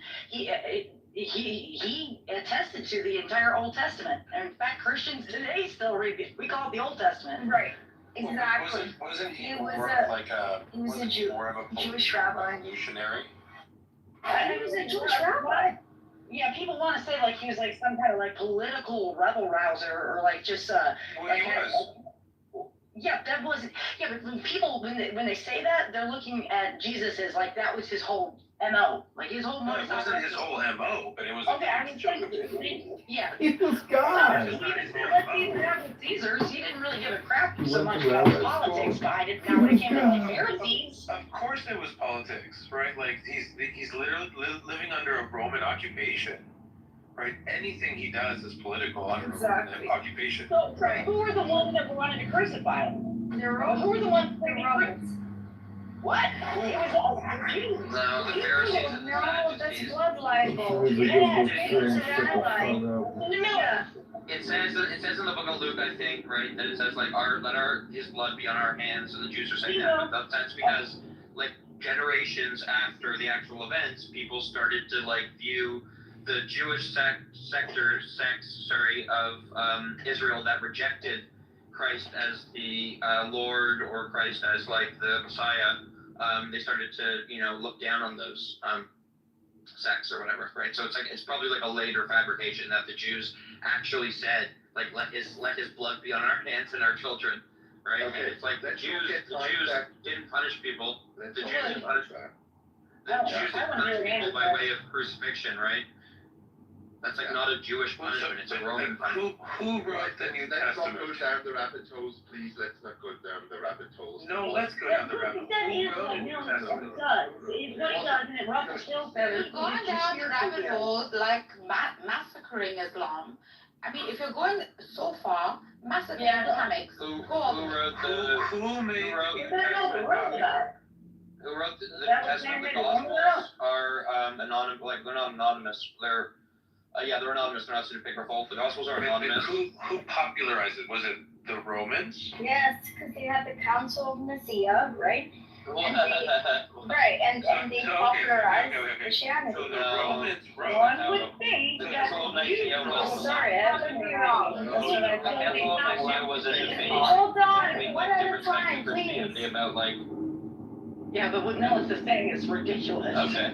Obviously, the Jews wouldn't. I mean, they wanted it dead, so they're not gonna sit here and be like, "Let's talk about this wonderful thing that he did." You're falling for propaganda, Kitty. What I'm no, saying. I'm saying logically, look at it. Like, you wouldn't sit there and be like, "I want this guy dead. He's a rebel rouser," and then sit there and talk about it. What benefit would the Romans have by pointing the finger at Jews? Just answer me that. The Romans didn't. What the fuck? They were all so confused. You're all like so confused. We're not interested in the blood libel. Oh, thank God, now I can finally have some knowledge. Yeah, you can. No, I was saying that sarcastically, I but know. Milton, I can be sarcastic. Of course, it benefits the Romans to point to the Jews The as Romans the villains of the didn't New write Testament, the right? Gospels. Right, look, hold on. Okay, sorry, go ahead, Andrew. What are you talking about, man? Like, it would benefit the Romans to scapegoat the Jews? No, the Romans didn't write the Gospel. They controlled it, didn't they? Oh my God. Did they not? We appreciate you. What do you mean they controlled it? What does that mean? I get that. Was the Roman Catholic Church the center of Christianity? No, they didn't do that. They did not. Andre, please don't boom the room. I love everyone, but please listen to the mod, please. So, Mod, maybe your mic, that is. No, but Andre's trying to make a point. He's not trying to make a moderation point. He has the same rights as everyone else when it comes to talking. True. Yes, let's stay on topic, please. Okay.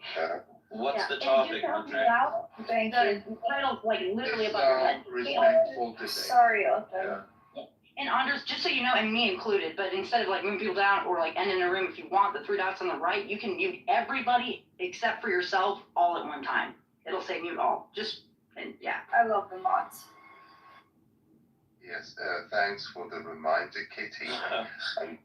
So we can only talk about Islam and only respectfully? No, Millis, go ahead. No, it's fine. Andre doesn't want to hear it apparently. No, I think go all out. I really enjoyed this conversation. Go ahead.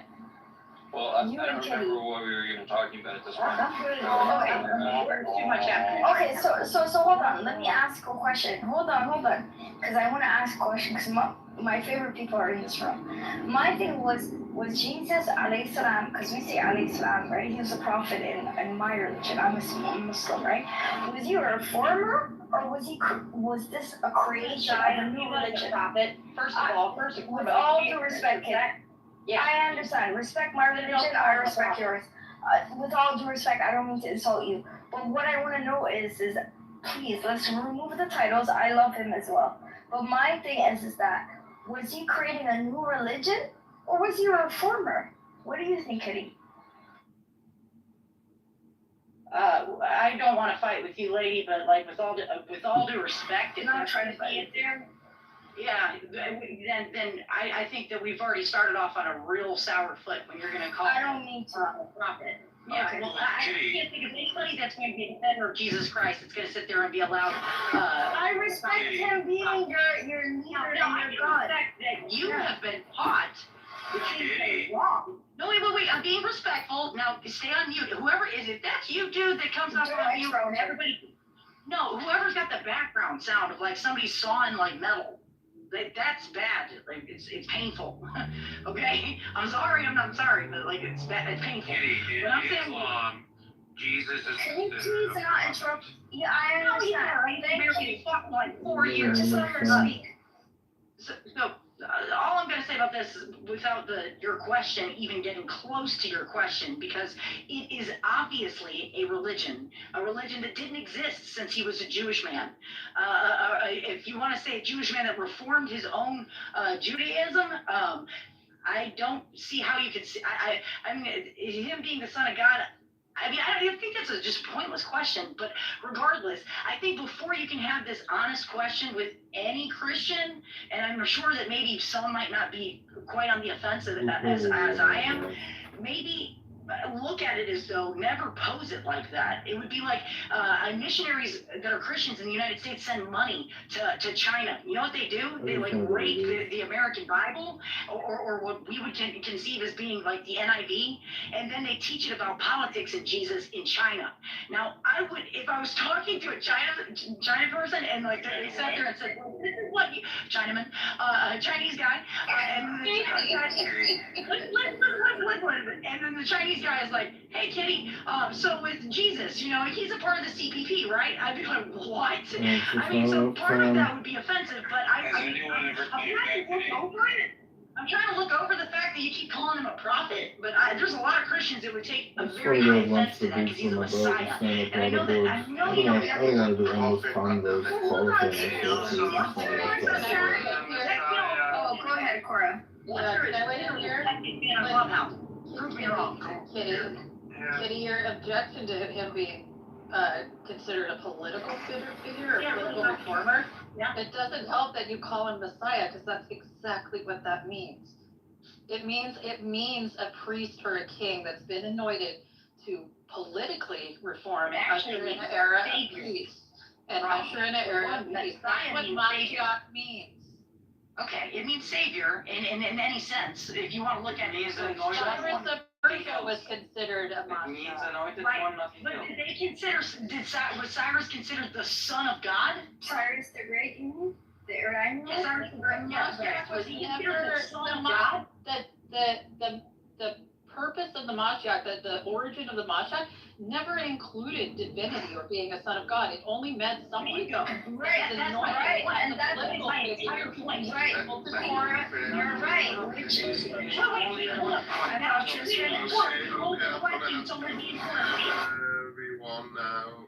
this is why the Council of Nicaea should have never happened. Oh, let me ask you a question. No, I never even got to finish with Cora, and then I promise you, I'll come right back. Hey, Cora, so, like, that's the whole point. Wait, Romero, stop it. So, like, that's the whole thing of why it would be so offensive, right? It's not just, like, the fact that, like, if that's, like, the understood etymology of the word, that's wonderful. That's all great and well, but it wouldn't have pissed the Jews off as bad as it did if that were the case. Like, if it stopped there, Thanks to it would never the pissed the Jews off like it did, because we were saying, because Christians were saying, hey, who is this speaking? It's it Romero. Now shut up, because you know that he was a Jew. Hold on, Kitty, I can answer this for you. Forget it, man. No, I'm gonna get overtalked by everyone on the stage. Daniel, this is what I'm talking about. This is why I interrupted Kitty. You're God, You never answered her question directly. You're running around in circles. Shut up. Okay. Kitty was 100%. Before we continue, just one clarification. I'm not answering any more questions. It's not my opinion. Kitty, you should know and should be aware that Muslims actually also accept Jesus not just as a Rasul, as and a prophet. Rasul means like somebody's being a messenger. Yeah. So there are only 12. Information is great. Stupid people who just waste their time here talking over one another, wasting their time, are the ones who suck at life. Yeah. It's just the Jews who do not acknowledge him as I'm not gonna block you. the same pushback. Absolutely. Why would Christians think that? What are you about to ask me? If Christians think that Jews will go to heaven when they die? Go for the hard-hitting questions. You're just annoying. No, that's where the line of questioning ends. That's where it goes. Respond to your thoughts about why the Jews were. No, every time you ask me a question, Romero has to chime in and on mic. So when why am I being ignored because of Romero's behavior? And because you know it's what? not fair that I even get to speak every time I try to. I will stop trying to ask you questions from here on out. I will never talk to you again. Oh my God. See, look, we just recently became besties again. Can you just wave at me at one point? We can have a room together. It doesn't have to be every time Cora wants to speak to me. You're too sensitive. That's not fair. You're too sensitive. Exactly. So the Jews, right, particularly the Pharisees, right, had a good reason to be angry with Jesus and not like Jesus' presence as a reformer, simply because of what you mentioned. When he said he came to fulfill the law, he wasn't talking about the contemporary laws at the time that had been negotiated and litigated by the priestly class of the Second Temple.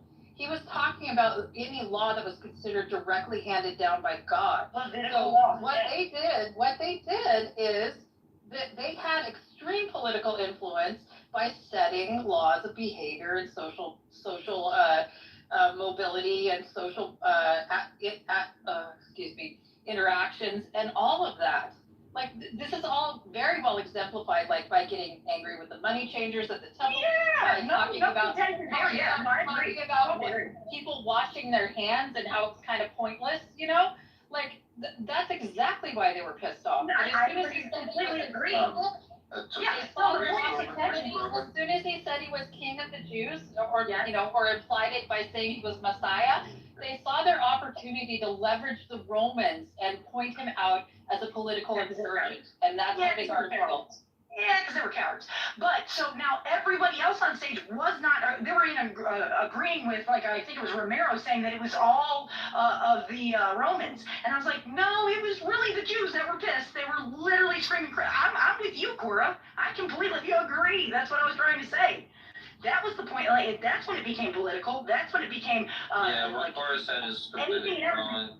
So, like, what happened, right, is that. Man, they tried to slap it off the Romans. Jesus called himself a king, right? And the Romans took that as a claim to, a claim against Caesar's throne. They crucified him for that, right? The later, story about the Jews is embellishment. Yes, the Jews were pissed at him, right? But if the Jews, had the ability to, to some extent, punish people within their, cities and stuff, right? At that time, the Romans weren't, every rabble-rouser wasn't, a huge Roman priority, right? But, the Romans were the ones who, decided the fate of Jesus, right? And the Romans were the ones who, took Jesus' claim to, kingship to be, a claim against Caesar, right? That's, the history of it, right? The later embellishments by the Jews was, just not factual at all. And Jews have suffered with this blood libel, this image that they rejected Jesus. This is something that, Christianity, Christian events are going on for it. right. This is not an offense. This is. But it's not their fault. Probably he was a rabbi and he was Jew. He himself was a Jew. Yeah, so it doesn't make sense. I'm an American. Say, Father, forgive them, for they do not know what they do. So Jesus forgave them. I don't know where the fuck this blood libel came from. Of course it came because people exactly, Andre. Others. Yeah. This cruelty that has followed. No, hold on. This cruelty that has followed Jews for this is just completely absurd. Samia, if you have turning your microphone in to a level down, it would be. Was it me? I won't even be here. No. Samia has. Okay, I'm sorry. We've asked Samia several times. Oh wait, is it Samia? Are you the girl talking? Yeah. No. Yeah. Oh, sorry. I apologize. Yeah, is it okay right now? It's not you. Yeah. No, it is her. Is it okay now? When she stops talking, the noise suppression kicks off and all her okay, noise. Hold on. Is it okay now? I'm asking. I apologize. Is it okay now? You can come down a bit more. Okay. And maybe you can allow other people to speak more too. I haven't spoken that much. You're gonna try to ask me a question. I gotta go here. As far as being able to speak, for sure. Shut up. I didn't want to be rude. I forgot my question. Honestly, I'm sorry. Original question. I think you already did that though. Okay. Why are people so rude in this room? Why are people so rude? Sam has a different take on things. As long as you don't overtalk people, you can pretty much be dicks, and I like it. Okay, I think it's character building. I can call Romero. No, I like you, Kitty. Yeah, Romero. What? No, but other people are being pansies and weirdos. You're cool, but some other people are complaining and being weirdos. It's weird. Well, hey, this isn't one thing I forgot to mention is that the Romans were the only people who had authority to kill political prisoners in Judea at the time, right? Obviously. Correct. Yeah. Yeah, I don't think anybody made that claim, Millis, that Jews had the authority to kill. I'm sorry, Samia. TA Doctor wanted to say something. TA Doctor, go ahead. Yeah, thank you. I want to ask Samia something. So basically, Jesus forgave the Jews for killing him, and they till now they say he's boiling in shit in hell. So is he forgiving them now? Islamically, we don't think he ever killed them. You have no respect for our religion. This is what Nargis is trying to say. I'm asking Islam. And I'm answering you that Jews did not kill him in Islam. Are you listening? Yeah, but they say they did, right? If you read it. Oh, for God's sake. Quran. No, according to the Quran, hold on, can I answer? According to the Quran, okay, he was not killed, okay? Do you understand that? Whoever asked me the question? Thank you, I appreciate it. Well, honestly, I answered the question according to my religion. Respectfully. Yeah, according to religion, but you said to them that the Jews were forgiven by Jesus. I never said that. Okay, so someone else. I'm sorry. Yeah, because you can't read, you're illiterate. You're fucking illiterate. No, literally, all anyone has to do is accept it. That's it. Oh my God, shut up, weirdo. Where is this fellow person? Shut up. So respectfully. Yeah, I'll be rude to you. Okay, you want to be rude? I'll be rude right back to you. Remember that you all Okay, I'll keep my okay. What are you gonna do about it? What are you gonna do about it? Can you move her down so she turns her mic down and stuff? What are you gonna do about it? I'm asking the boss. Okay, what are you gonna do about it? Pussy. What are you gonna do about it? Starts off. What are you gonna do about it? Pussy. It's just because you are fucking weirdos. Yeah, that's not how you do it. Shut up, you fucking right here, man.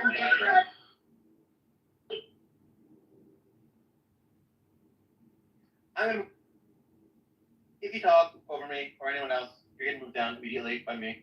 I'm back in Bodega. Law is now in effect. The law and order is in effect. Don't try me. There's no warnings, no nothing. You just immediate move down if you interrupt.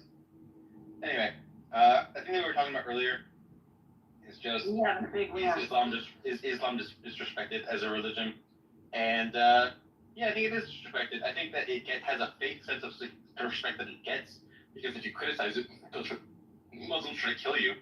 But if we're all being honest with each other, it's one of the least shallow spiritual traditions. It's morally one of the most fucked up religions. Like it will a lot of people will literally kill you if you leave it, which is like just the definition of a cult. And it's not worthy of respect, and they demand to be respected even though their prophet was not a good man. They have many evil practices, they are not spiritually rich, they deserve to be disrespected more than they are, and the only reason why they're not disrespected more is because they're bullies. Yeah, can we disrespect Judaism without being called anti-Semitic? Are you kidding me? Someone starts dissecting Judaism. Yeah, can we disrespect Judaism without being called anti-Semitic and be censored everything everywhere we go? Okay, all right. So when your faith actually talks about killing someone just because it's not like I would think that would be pretty anti-Semitic. That in the Malachites, killing your own child, stoning him to death if he disobeys. Like I don't think people from Glass House would just. There's actually a government thing that is called ADL, and that actually they record your name if you said something that is anti-Jewish or anti-Jewish culture or whatever. Afraid of this shit. A lot of Christians, when they say that they express their criticism to Judaism, they deem to be like anti-Semitic sometimes. Majda, the ADL is a nonprofit organization. I think we're gonna get canceled. Yeah, it's a nonprofit organization, first of all, and I think that, like, honestly, and here in Clubhouse, most all Christians, There are people are because disrespecting Islam are not like governments of Islam or whatever, like officials of Islam. They are just doing that by their own. Okay. You're have freedom of speech. Yeah, if you're talking about in reference to what Sam just said, I mean, yeah, he has his freedom of speech and everything at one, and two, he's not a Christian. So please don't convolute the two. I will say probably echo, if not champion, a lot of the things though that Sam said. However, what we're talking about is just the fact that, like, or at least for me, it contorts and completely like F's up like what's said in the Bible, and then they practice it, they study it, and they teach it, and they tell people this. Like I just heard Samia say, well, he was never really killed. That's huge. I mean, like, to Christians, that's huge. To call him a prophet, that's like completely contorting and like messing up our faith. Fair I enough. wouldn't say that I'm being Islamophobic, but I would say, no, I firmly No, you're not. disagree. I think it's very disrespectful to Christians. Yeah, Yeah. and So, I respect that. okay. Do rabbinic Jews also, like, do you respect them also when they say your God's holy Egypt? I've never heard Jewish people say that. They were respectfully, sir. I'm not. You never heard it, so it's true then. No, I'm not. What I'm saying is that, like, I don't feel that kind of pushback. Like they want to kill me. Like I would say, extremist Muslims. Well, you know, they've taken out a couple buildings. Yeah, so. Well, it's the truth. The thing is that anyone who like Evil, the Jews have a lot of practices. Like Abraham was evil. He made his son carry up his own wood to his own death sentence. That's evil. Moses killed someone for collecting wood in the Sabbath. That's evil. There's lots of evil stuff in the Old Testament because the book is very old. In fact, it's probably worse than the Quran because it's so much older and has less moral progress since then. That being said, the Jews wrote the Talmud, and the Talmud is all about coming up with a more reformist, reasonable, sensible way of thinking about things and interpreting things. Similar with Christianity. Wait a minute. He's a very nice guy. He's a kind man. The problem with Islam is that Muhammad was not a kind man, and you don't have a really strong tradition of the liberalizers just winning and dominating. With Jews, the rabbis are more liberal than the Old Testament. With Christians, Christianity is more liberal than the Old Testament. These are liberalizing movements that are winning. In Islam, there isn't the same liberalizing movement that's winning. You have some liberal movements. You have Ismailis, you have some Shia mystics, you have some Sufis, but they are the minority. When you agree, is that liberal? No, wait a minute. You remember I agree with Sam. I agree. You remember something about that? Yeah, don't interrupt me. You don't. So, the people like the Ismailis and the Shias and the mystics and stuff, they are minorities. The Mutazilites don't even exist anymore. So, I would love it if Islam became reformed and moderate and chill, but unfortunately, the majority aren't, which is why they deserve disrespect. Yeah, actually, Sam, in Sweden they tried to burn the Quran and they burned it, and then a Muslim man came and said, okay, now I want to burn the Torah. However, now when he said that he wanted to burn the Torah, the government and the people and the world started taking it more seriously until he was stopped in some way, right? So what I'm seeing is that there is this criticism of Islam and like saying that it is okay to criticize Islam and it is not okay if someone is trying to shut that down and silence people. But at the same time, the same thing happens in the Jewish context. Whenever a Christian is trying to criticize Judaism, they will be silenced or cancelled, or maybe they will be killed and said that they committed suicide, for example. Here's the difference. So if I kill you because you don't believe, if I kill myself and you in the process because you are not, because you're a Gentile, that would be, I'd say, pretty extreme and written into a faith of something. Now, if I get canceled and silenced because I believe my faith, that's far, that's different. You don't see that. I'm sorry, Romero's gonna keep talking, but like, isn't that a part of it? Like, I've been trying to have a question for a few minutes now, and I keep getting interrupted. And it's the fucking show, right? So I'm gonna ask you a question. I'll mute up. Stop being a bitch. Sam, do you think that all those Muslims in the United States that have somewhat secularized, that are considered peaceful by all standards, don't you see that as progress? Yeah, of course. You'll notice that there's a lot of Muslims that are liberal who still think that in a caliphate the prophet should be killed, who still think that gays should be illegal, think that it should be illegal and punishable with violence to draw the prophet. So they're not actually that fucking liberal. No, especially when it comes to LGBTQ, we have a different framework. No, we just don't consider identity, but you can go ahead and sleep with whoever you want to sleep with, but they never listen to that. No, don't lie. Excuse me, the Ottoman Empire was very freeing to LGBTQ. You can do whatever. Excuse me, hold on. Excuse me, can you not interrupt me for a second? Okay? A sexuality is not an identity, okay, sir? When it comes to listen, people respect the Eastern way of thinking. Why? Because they have money behind it. When it comes to the Muslim perspective, they won't respect it until there's a money behind it.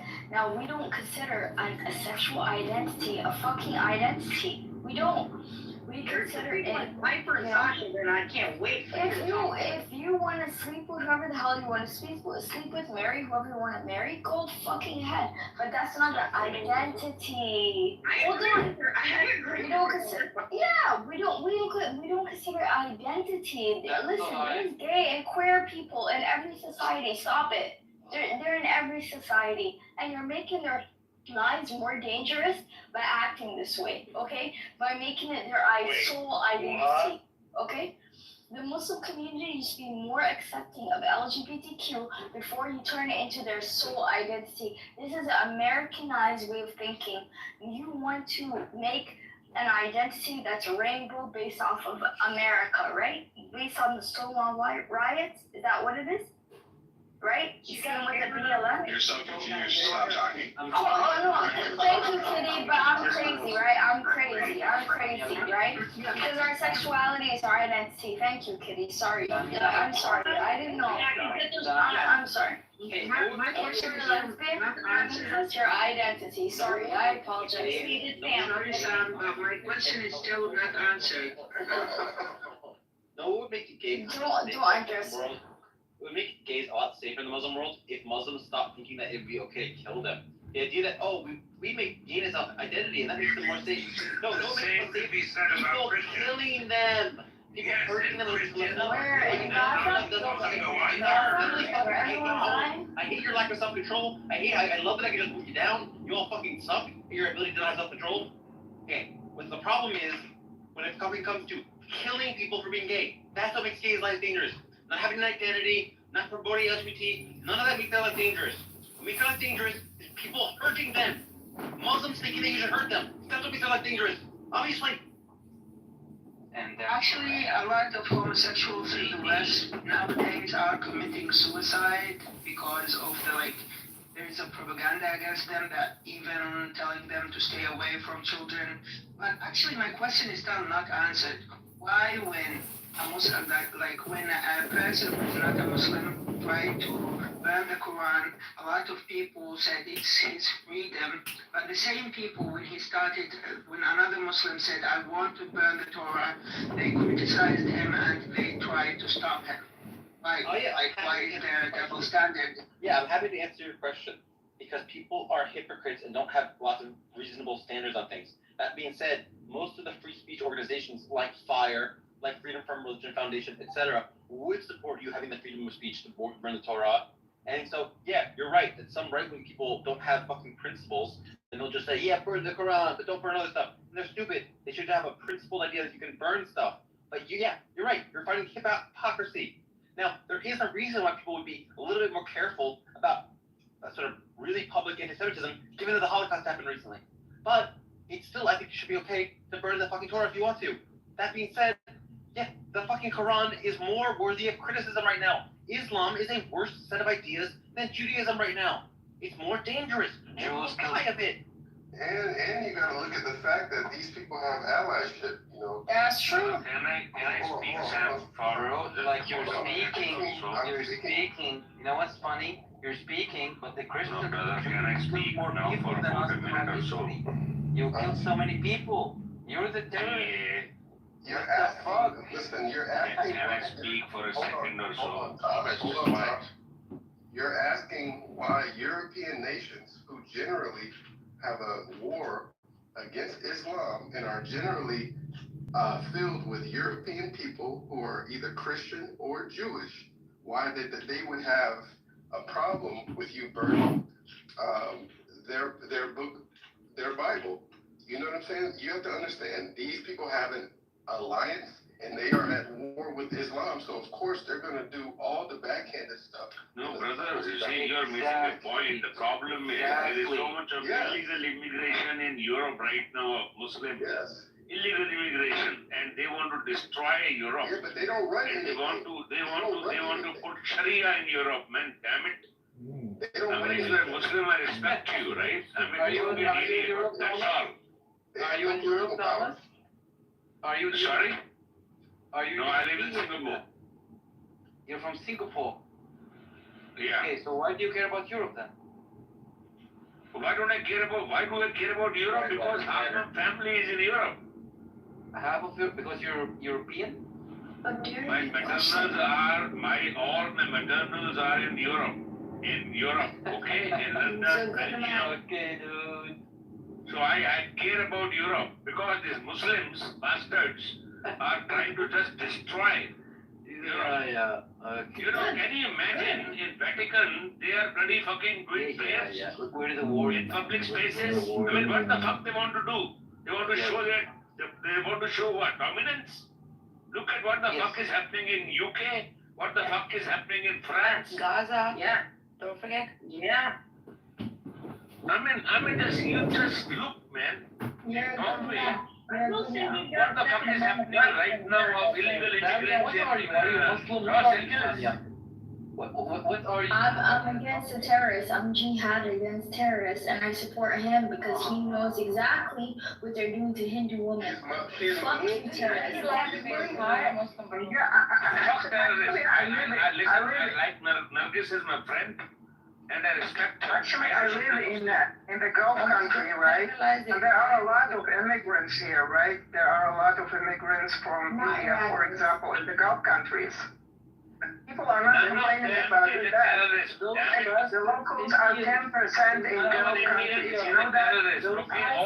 I support Indians. I support India. Why can't we? The locals in Gulf countries are only 10%. People are not complaining about it that much. Listen, I support Jai Hind all the way every day. I support India over Pakistan. Sorry, these countries have a gendered apartheid. Let's call it what it is. So I will support anyone against the terrorists. Jihad on the terrorists. That's what I believe. Jihad on the terrorists. Yes, kill every terrorist. They're the most tads. Because you know what? Hold on. Do you want to know something? Terrorist Islamic extremism kills 82% of the Middle East. How does that make sense? You guys don't even know how to kill the infidels. You're killing other Muslims. 82% are killed by fellow Muslims. So go fuck yourself. You guys are the murtads. You guys are the evil people. Listen to yourself. Is this girl drunk or something? Like, can you drink some coffee? Shut up. Drink some coffee. Oh, get out. Bro, you guys time are done. Some You're coffee, trying I to come do back some like Arab you want colonization. people to It's not focus gonna more here. happen. Bro, Arab colonization is not gonna happen. It is. This room is annoying me. I'm just gonna move like a lot of you down because fuck you.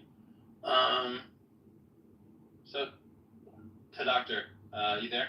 Thank you, Yep, Sam. I'm here. I have a question for Hadith. I want to know what you think about it. Yeah, sure. Give me your leave. Yeah. When it says in Sahih al-Bukhari 608, that Satan farts when the call to prayer happens because he's running away so quickly. Do you think that is a literal statement? Wait a minute. Did they say what? That Satan, the devil, farts really loudly when the call to prayer happens because he's running so quickly. So because he runs so fast, the fart comes out of him, and it's a loud fart. And okay, what number is I want to read it. I'm really serious about this. Sahih al-Bukhari 608. Okay. Is that full thing, Sam? That's hilarious. 608. He's running to the toilet because he has a taco bell. Oh, He wants to get louder. That is a What's fact. the matter? And wait till he gets to like the nose thing. Okay, this is not Sahih. Let's go to the next one. Literally, it's Sahih al-Bukhari. Yeah, Sahih al-Bukhari does not contain all Sahih. You know, like it has grading systems. Yes, they do. The Sahihain are Sahih Muslim and Bukhari, and all of them are Sahih. And if they have grading in them, my friend, I have You're a liar. Show us. I'm not a liar. I don't lie. Okay, bring your proof. I'm not Bring yours. Bring yours. So you made a claim, But you made the claim. I answered, and you made the claim that I was a liar. So show me that I'm not. Okay, did you notice that? Google says it's Sahih. Yeah. Did you notice there's nothing called Sahih Sunan Abi Dawud or Sahih Ibn Majah or Sahih Al-Tirmidhi? I know. That's because those have gradings. Sahih Muslim and Sahih Bukhari are all authentic. Sahih Bukhari 100% has grading. I have it next to me. And they are all authentic. It has grading. Yeah, this one is Sahih. Google says it's Sahih. It's called Sahih al-Bukhari. It does not say to me in the Sunnah.com, right? You use Sunnah.com. I'm on Sunnah.com. Sunnah.com, yeah, it does not say, normally it says down, grading Sahih. This is normally That's because they're all Sahih, that's why you're a liar. No. TA Doctor. I'm not a liar, I never lied. Interject. I was in a room recently of the Salafi people, and they said very clearly, if you reject only one hadith from Muslim or Bukhari, you're a kafir. I agree. But the Sahih ones, I asked ChatGPT and it says it's graded as Sahih. That's the it's graded Sahih, so it's the story missing. of Bukhari, how he went through hundreds of thousands of hadith and then made a book with the ones that are Sahih. Yeah, that's why it's called Sahih Bukhari. For goodness sake. Yeah, I agree. Listen. I agree. Maybe it's Sahih. If it is Sahih, it's okay. We have like some nice things like Jesus cussing at a fig tree. Yeah, right? This is funnier, right? It is.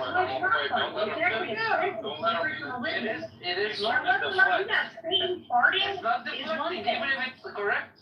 Even if it's correct. No. What does that? It minimizes your fake faith. I'm sorry. Fake? You don't know what Jesus is. Fake? When you're literally twisting and hurt someone's religion and life. Before he neglected to say who he is, just neglected. Let's see, Muhammad and Jesus. Allah's messenger said, when the call to prayer is pronounced, Satan takes to the heels and passes farts with noise during his flight in order to not hear the call to prayer. When the call to prayer is completed, he comes back and takes to his hand. Like, so it's just literally a Sahih fucking hadith that says. Okay, if it's Sahih, I accept it. And I don't find it problematic. Sounds like when he goes to pray. Okay? Got it. Yeah. Go figure out who Jesus is. Let's continue. Who gave you commentary? Kitty, are you the commentary for this group? Or you keep jumping out like. Yeah. Okay. Well, welcome. You're a copper because it's okay. It's okay. You reject Sahih hadith because you're a copper. I never rejected. It's a Sahih hadith. That's why it's a Sahih. I did not know it was authentic. Now I know it's authentic. I made a mistake. I'm sorry, and I don't find it problematic. Oh, you don't find it problematic that Satan farts when he runs away from No. Why farting is made like, I don't know, newly, like as a funny thing. I don't think it was funny before. So, the call to prayer happens, you're like, Allahu Akbar, and then Satan hears that, and he's like, and runs away. And that's you think that what's actually happening. It's literally what's happening. Yeah, what's the problem? Actually, you're affected by movies a lot, dude. Just, it's okay. No, but look, Sam thinks it's funny, but what he doesn't realize is that it actually is like an example of the science miracles of the Quran, because it's clearly an example of how like they knew about Newton's third law even before Newton, like 1,000 years before, right? Because he actually has to fart, so he has the, okay, I guess you can. Deepak will get you deported from Qatar. Be nice, right? Alright, I got another question for you. Yeah, so in Sahih al-Bukhari 33:22, it says angels should avoid houses with dogs. Or no, they do avoid houses with dogs. That is true, actually. Why should an angel care if a doggy, a little puppy dog, is in a house? Why would they avoid the house? Are they fucking because it's scared of them? It is filthy. Being clean is something we cherish. Dogs are not dirty if you wash them. Best friend. Okay, so when you lick your face, do you like it? When they kiss my face, I don't make out with my dog. No, they lick that. They lick your your face. to be They lick clean your then. face. Like And like, You know, they used not to castrate them, so they used to spray sperm everywhere, you know? Public doctor. Right. Spraying, wait a minute, hold up, Sam. Seriously. You saying dogs are spraying sperm everywhere? What? Yes. Because you don't castrate them, they will fuck the cow. Don't they? Could you repeat that? They fuck the cows if you don't castrate them? They fuck the cow, basically, and it's more like the pillow that you sleep on, they fuck it, right? And you have sperm on your nice pillow. And then you wake up, you go call a prayer, and you hear Jesus or Satan farting. The funniest thing. Yeah, and then I see Jesus cursing in a fig tree. Dogs are. Yeah, continue, please. Dogs are literally the one animal that of all the animals. Of all the animals that get along with humans the best on earth, dogs are our best friends. They've been domesticated the earliest. They're domesticated like fucking 30,000 years ago. They have the same emotions and expressions and feelings as us because they co-evolved with us. They are really, really friendly. And they're only dirty if you don't wash your dog.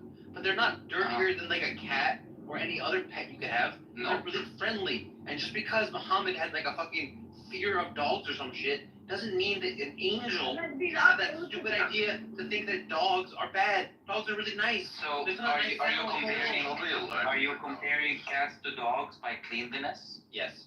Hold up, I'm about to take personal offense. No, I'm just kidding. But also, I guess like you're allowed to have a dog as like a guardian, so a guard dog. So I guess maybe the angel will come in if you have the right dog, or does he only not? No. You can have a dog for hunting purposes, for let's just say guarding the house, you know, but you can't have it as a pet.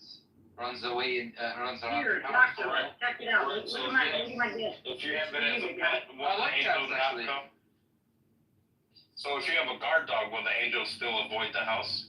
Because a guard dog does not stay in the house, right? Muhammad. Oh, a guard dog. A guard dog stays in the house. Wait a minute, a guard dog. Have you watched Tom and Jerry? You and me, Buster.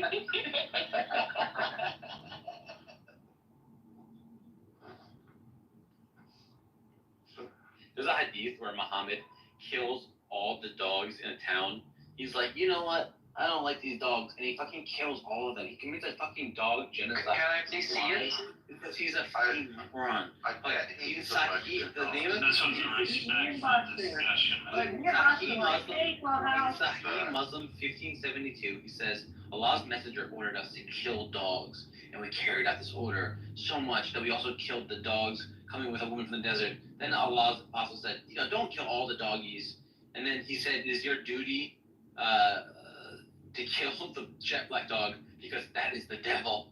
So just like he orders the dog genocide, then he said, oh, there's too many dogs getting killed. But actually, you can kill the black doggies because they're the devil. Like, Sam, can I ask you a question? Retarded. Yeah, Sam, can I ask you a question? Sam has a black dog, you know he does. What's up? Do you think that this is just as retarded And if you continue... Wait, chill, what the fuck? Yeah, Do you think this is more or less or the same retardation as when the Israelites were commanded to destroy all the people and 100%. genocide everyone, including the animals? Yeah, It's less retarded than killing. No, it's not less retarded just because. Okay, can I please speak? It says to them, and then Allah's apostle forbade their killing. Right? He said, it's your duty, the jet black dog having 2 spots on the eyes, for it's the devil. So basically, it's not all dogs. It's talking about a certain type. He orders a genocide of dogs. Just see how you twist. Don't kill all the dogs, kill the black ones. Only one. Only one. Because they're Negroes? What are you speaking? You're not Well, the jet black one is fighting because you're crying. Was he calling Negro dogs? It's okay, you can make fun, you know. I can make fun too. Keep the vision for yourself. It's from... I don't understand. Listen what Elijah did. I'm an atheist. Kill children for calling him old. What's up? I don't care. I'm an atheist. The Old Testament. This is you. No, I think it's stupid. I think it's stupid. Why? I think it's stupid too. Why do you? It's all stupid.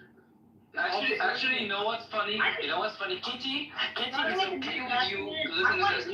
Wait a minute. Sorry, why are you speaking? We're going to criticize Christianity. I have yet to hear one Muslim, especially a Muslim, but I have yet to hear one Muslim, one Jewish person, or fellow Christian, or even atheist, or whatever, if you're in mystic, like magical shit, whatever.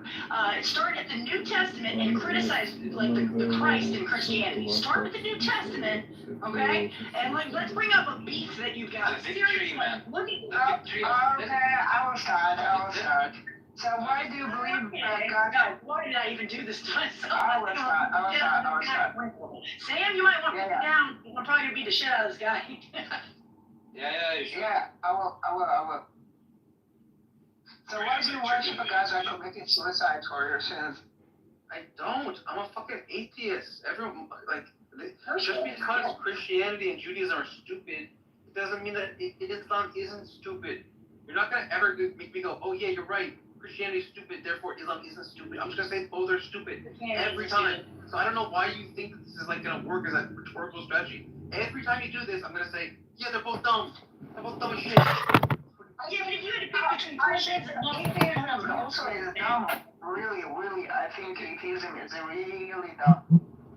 No, wait a minute. If Kitty is okay with Sam saying that. Atheism is really But dumb. she's not okay with Samia. Can you please stop interrupting? She's not okay with Samia for calling Jesus a prophet, right? And she's okay with Sam saying like, yeah, Christianity is dumb. So basically, what's up? This is double standard.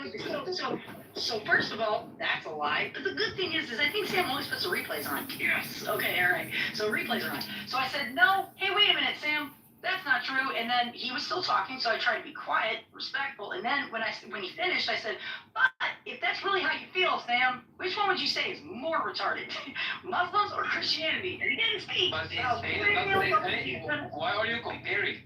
So you acknowledge that you're dumb, right? Because that's what he was saying. Did you listen to what he was saying? Did you listen to what Sam was saying? He said, I don't agree with either one of them. I think they're both retarded. That's why I'm saying that. I know. But you're okay with Sam. No, now. No. Why would that say that I'm okay with it? Look, man, I can't talk to stupid. Sorry, did you go to school? Like, you know how to do debate? That's stupid. Sam, he's not. You're calm down. Put him down. Calm me. Okay. Brother Sam, can you make another room for people to act childish there? Yeah. So we can have like a conversation here. You're stupid people. Ta-da, or whatever Dr. Dude, yeah, you wouldn't be on there. You're stupid. Yeah, so we're gonna not talk about Christianity and Judaism because this room is about Islam. And we're gonna talk about the hadith that says, kill the doggies, and then, oh wait, well, kill too many doggies, stop. Oh wait, let's kill the black one because it's the devil. It turns out that black dogs aren't the devil, they're just the color. It's just the black dogs just have like fucking melanin in their skin. They're not fucking evil, they're not devils. I don't know why you have like dog racism in your house. I know. Like, what do you have dog racism? He was talking about the dog that has white dogs. Could you please chill, Kitty? Please chill. Why? Because you're wrong and you're hateful? No, not because I'm wrong, because I'm talking I'm responding to Sam. You know that Sam is incorrect, and he's persecuting you for your weird evil faith. Kitty, go eat the hamburger and please chill. Point fingers at Christians. All you can do is point fingers at Christians. Go eat the hamburger, please. Because of your go eat the hamburger. Now, okay. We actually have pizzas and we got hot dogs. We got a bunch. Yeah, hot dogs. Go eat hot dogs. So where was I? Yeah. Pedophilia. She never shuts up, man. Go. Alright, so let's talk about another thing about the black dogs. And so the messenger of Allah, peace be upon him, said, when any of you stand for prayer and there's a thing before him equal to the back of the saddle that covers him, in case there's not before him a thing equal to the back of the saddle, his prayer would be cut off. Passing him an ass, a woman, or a black dog. I said, oh, Abu Dar, what feature is there in a black dog which distinguishes it from a red dog and a yellow dog? And he says, oh, son of my brother. I asked the messenger of Allah, peace be upon him, so you're asking me, and he said, the black dog is a devil. So like more than once in these hadiths, Muhammad thinks that black dogs are devils. Now I'm gonna let you guys know something that I'm gonna leave you on a little secret. Black dogs are the same as other dogs. You don't have there's not like dog racism where you get the black ones that are fucking devils and the other dogs are regular dogs. They're all just fucking dogs.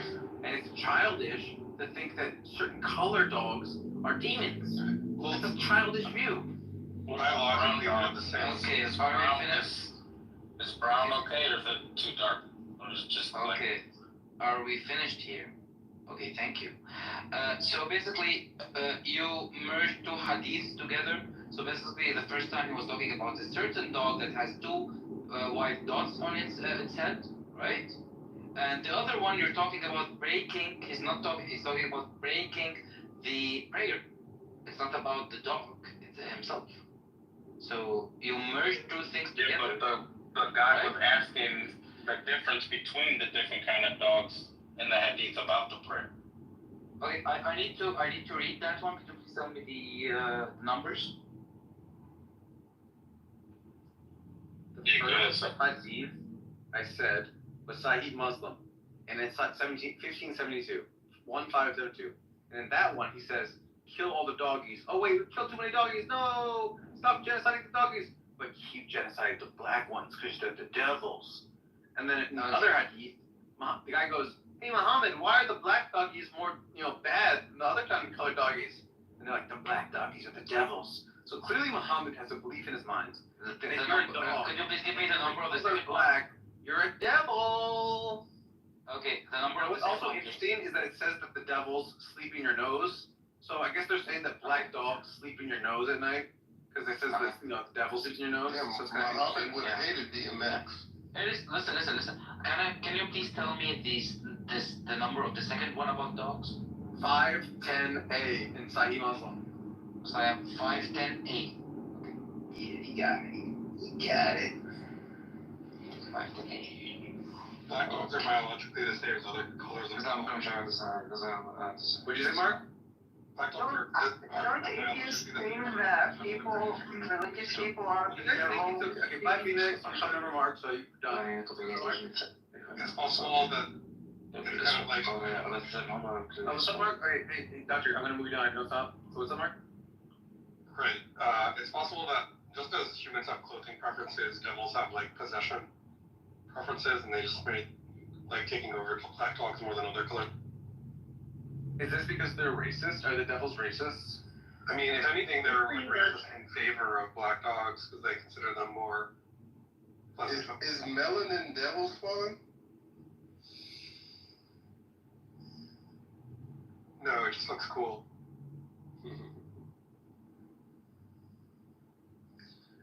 Me personally, I had a black dog named Lila. Lila's the Hebrew word for night.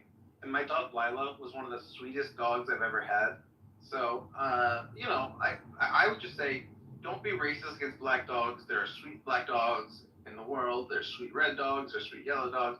Just be sweet to doggies because they're nice. Doggies are wonderful animals. They're one of the best companions you can have as a human being, these sweet creatures. And so when the Quran says kill them, or that the angels hate them, or that they're full of devils, just know that they hate dogs because they hate, look at Islam. It doesn't like music.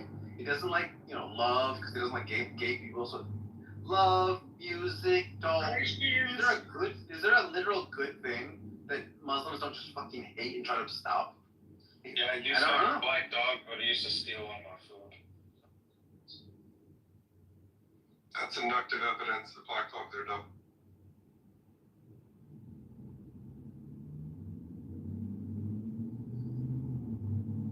I just personally think we should, not hate dogs because I think you should judge a dog by the content of its character, not by the color of its fur. But I don't know, that's just me.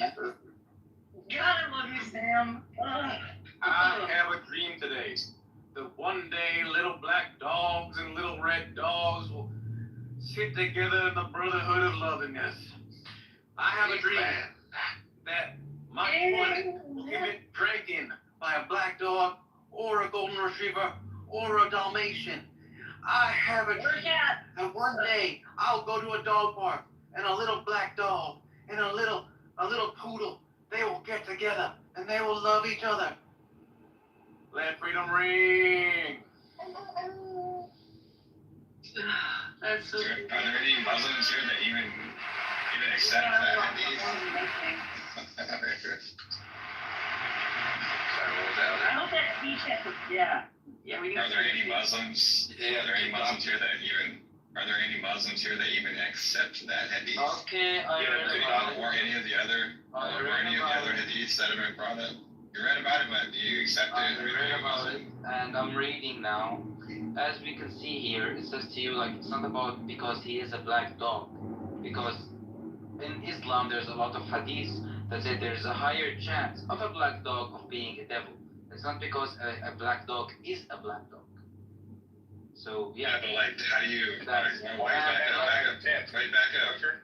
Now, hold on, Abdullah. Back up there. Like, how do you figure out whether you should, follow this hadith versus another one? I follow all. You follow all, okay.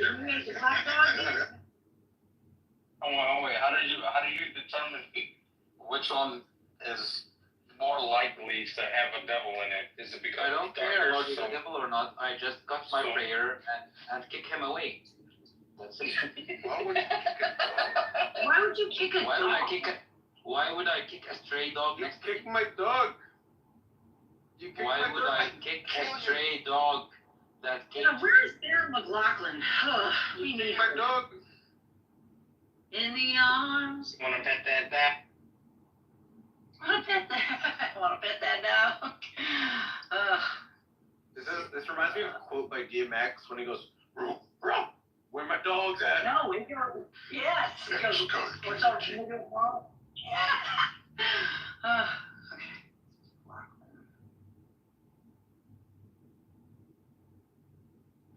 So what's the justification for why black dogs are more likely to be devils?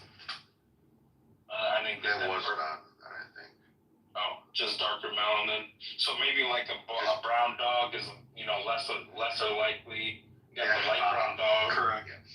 Yeah. It's interesting. No, it's not like this because the Prophet said it. The Prophet said it, so it goes. It's interesting because Mormonism says the same thing. They're actually even worse. They actually say that the melanin is demon spawn. Interesting. Yeah, they say it's a curse. You guys know that the dog that kills the most humans per year is the pit bull. Now, pit bulls aren't black usually. They're usually like a sort of mixture of different colors. And the dogs that are actually all black are things like Labradors and stuff like that. And Labradors have a much less rate of murdering people than pit bulls. So I kind of expect the devils to be in the dogs that kill the most people, but they're not. It's interesting. Malwa, that one? Yeah, any dog devils on Chihuahuas. Oh my God, those things are really possessed. Chihuahuas are possessed. Yes. By the way, Judd in the audience has a black dog as his profile picture, and I just feel like he might have something important to say about black dog racism against black dogs. You know what I mean? Because he knows firsthand that the trials and tribulations of dog racism. I'm gonna call my new black dog a Shaitan. Can I follow on white? That's hilarious. Sadly, I heard about of those like with Sam, right? But the thing is, there's nothing that's problematic. You see that in every religious system. You see that in every religious system, and it's fine. What, racism against black dogs? That's not. Cooking bread from cow poop, maybe. Yeah, it's in the Bible. Does that mean my dog is biracial because she's gray? Yeah. What? I almost want to go down the rabbit hole, but so we'll need a fatwa about whether we should kill the gray dog or not. Yeah, we need a fatwa also if God likes our barbecue, This whole thing, it's in the other books. Yeah, this is actually Does God like barbecue seasoning, or should we switch to? Should we put mustard, right? So it's in the Bible.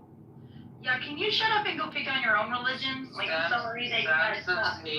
All other Abrahamic hair, right? Everyone knows It's all like this. So hold on, wait. I think like your book is like a scientific book. It's the same thing. Oh, I can't defend my own faith, so I have to pick on somebody else's. No, it's not defending. But I'm saying that there's nothing funny about it. Right? Okay, look, let's do a little There is social nothing, I'm not laughing. Right, right. I'm not laughing Every about time the Sam has a room. Listen, Yeah, Kitty. let's try this. Every time Sam has a room and he poses any questions in regards to specifically Islam, all right, and anything that is going directed towards Muslims and the Islamic faith, all right, let's see if you are able to defend your own faith without bringing up Jews or Christians. Good luck. Would you like me to speak? Can I speak? This is standard. Are you going to have to bring up This is Christians? standard. All right, let me tell you how it happened, Kitty, and we have the replays.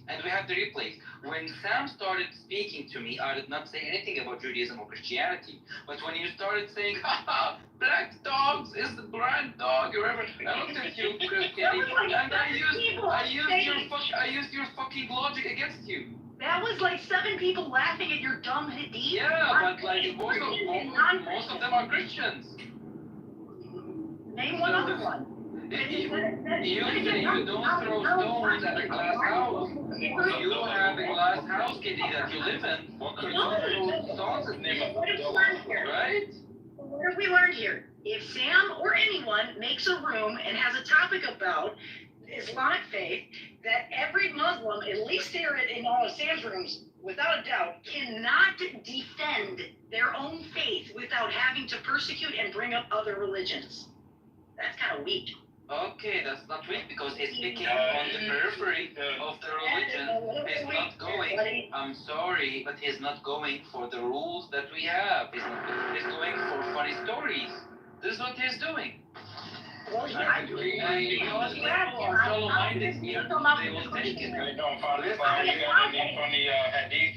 I know Find Fire has some good head.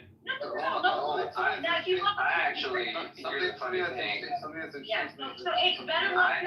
Something that's interesting is that it says, "Who let the dogs out?" is a famous song, but now that I know it's the devil, that Satan himself lets the dogs out, I now have the answer to that question, so that's good to know. But I want to talk about the prophecy. I want to hear, it's a prophecy. Another hadith that's pretty funny. So here's I'll read it. The messenger of Allah, peace be upon him, said, "Fasting and the Quran will intercede for the servant on the day of resurrection. Fasting will say, 'Oh Lord, I prevented him from food and desires during the day, so let me intercede for him.' But the Quran will say, the Quran will talk, will say, 'Oh Lord, I prevented him from sleeping during the night, so let me intercede for him.'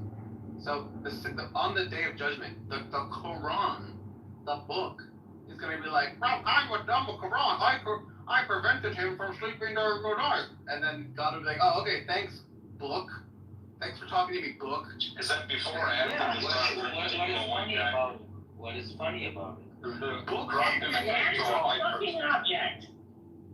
Books can't talk. They are inanimate objects. They don't have brains, unable to talk because they don't have vocal cords or lungs that they can use to make sounds come out. Wait a minute, hold up. Watch it. Wait a minute. Watch it. Can I please? Wait. The book can talk because in Islam, the Quran turns into a pale man, so then it talks. That's the difference. Okay. Now the Quran. Can I see what goes? What about the dogs that press buttons? Okay. Watch this motherfucker about something about Christianity. Okay, Sam, you find it hard to believe that the book will speak if everyone on earth, that everyone that existed came back to life and went to heaven and they lived it up, and you find this thing funny? This thing unbelievable? Oh, if there's Judgment Day, a book will speak. Oh, okay, fuck. Of course, if there's Judgment Day, everything will speak, man. The Quran will is another hadith, so it's more than one hadith. The Quran will come on the day of resurrection like a pale man, and will say to his companion, "Don't you recognize me, buddy? I'm the one that kept you awake at night and made you thirsty during the day." So the Quran is gonna come back and be fucking chit-chatting me up and be like, "Hey, remember me? I'm your Quran, brother. Yo, I kept you awake, brother. Remember me? Good to see him, brother. Let's go. Yo, brother, looking for hey. Being a little bit more Caucasian or nerdy even. It's a pale man. Kitty is a pale man. He doesn't come as a dark man. He doesn't say. Thank you. The broad came as a dark skinned brother. Like, yo, son. Yo, how you last how you is not. It's a pale man. Is there anything good in Islam that's dark? Can you please give him a British accent? And then do it? That would be. Okay, so on the day of resurrection, it will say, well, do you recognize me? I am the one who kept you awake at night to make you thirsty during the day. Tea and a crumpet. Oh, see, like, out of be fearful, I've been like, oh, should I pay more attention to you, Quran? And if Quran was written by Disney, you'd be like, oh, okay, back. I imagine the pale Quran man would have like a Midwestern accent, like, like Minnesota. Oh, yeah, sure, gotcha, Oh, you betcha. You didn't pay attention to me when I was talking about the dogs. Like Kenny, whatever it's called, Kenny, whatever it's called, yeah. Oh, maybe you're like line, don't you know? I think it might speak. Like the old timey Hollywood voice is like, oh wow, this dame right here. On the day of the Ramadan, they'll see, you'll see, huh? I see, fella. Yeah, you'll see. The mid-Atlantic accent. This dame right here, she was, staying up all night reading the Quran. Make sure she was only 20 years old. We were about that. Tell that black dog, see? Says Muhammad. We married him young back there, see? Oh. Hey, you guys have heard of the wolf and the three little pigs? Yeah. Have you heard of Muhammad and the three little girls? No. Oh, no. The girls, let me in. Not for the hair of my tiny little virgin. What? Oh. Okay, so now I feel bad for my friends that are on stage that are not Christian and might be Muslim, or maybe they aren't Muslim, but ooh. Tell us about the gay Jew donkey. Never mind. We got the gay Jew donkey that's funny. Funny, so you tell us what's the gay Jew donkey. Before I do that, would you kindly read the hadith in my PTR? This is a new one. I think you never heard of this one. Yeah, okay, I got you, brother. Alright, so. It's always upside down in your PTR, I don't know why. Allah's messenger used to kiss me while observing fast, and who amongst you can grab his penis as the messenger could grab his penis? So it's interesting. Say what? That's translation. That's the line. Yeah, I'd rather. Are you an Arabic speaker, Phoenix? Yes, I am. What does used to kiss me. What does observing that what does among you can, as a messenger of Allah, grab his penis. Yes. What? When a man is like yamlik, when it reflects to grab, when it is Arabic to penis. How do you think? What is Wait, just finish speaking. Wait, I just want to Arabic is Arab. It's not what is it? Irbaha. It says yamliku irbaha. What does the irbaha? Yeah, his Arab. And Arab. What is Arab? What is it? What part is that a penis? It's talking about his penis, dude. No. So how do you say? Okay, wait. In good faith. So how do I say penis in Arabic? Doctor. There are many ways you can say it. There's a lot of ways to say it, but not here. Yes, there's a lot of ways to say it. So it's not just one. Not but if you go to, for example, if I show you a classical Arabic dictionary, for example, al-ma'ani will give you different words for the different meanings. So irbaha is one of them. Means his dick. No, irba, not irab. What is irba? Or what does that mean? What does it mean? Irbaha. What does that mean? It means like, yeah, his desire or his, just what he likes. Yeah, was actually, you're telling me. See, I love it when they lie to an Arab. I never lie. Get away with it. It's absolutely freaking hilarious. That suddenly they want to actually lie to people's faces and try to get away with it. No, Show me when you get Irabe. So Allah, I can, okay, let's go to the video. I can go to this right now and show it to you.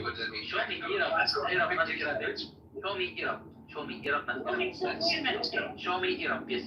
Right. So if it's a messenger and it's, I guess, during a fasting, and it's he's asking which one of you are like worthy enough to like grab his penis, or can you explain to me what the actual hadith means? The prophet. So this is Aisha, the child bride of the prophet. Yeah, clearly stating. That was like 6 when. Yeah. Ooh. Yeah. Okay. So it says here, Aisha used to kiss me while observing fast, and among you, and who among you can grab his penis as a messenger could grab his penis?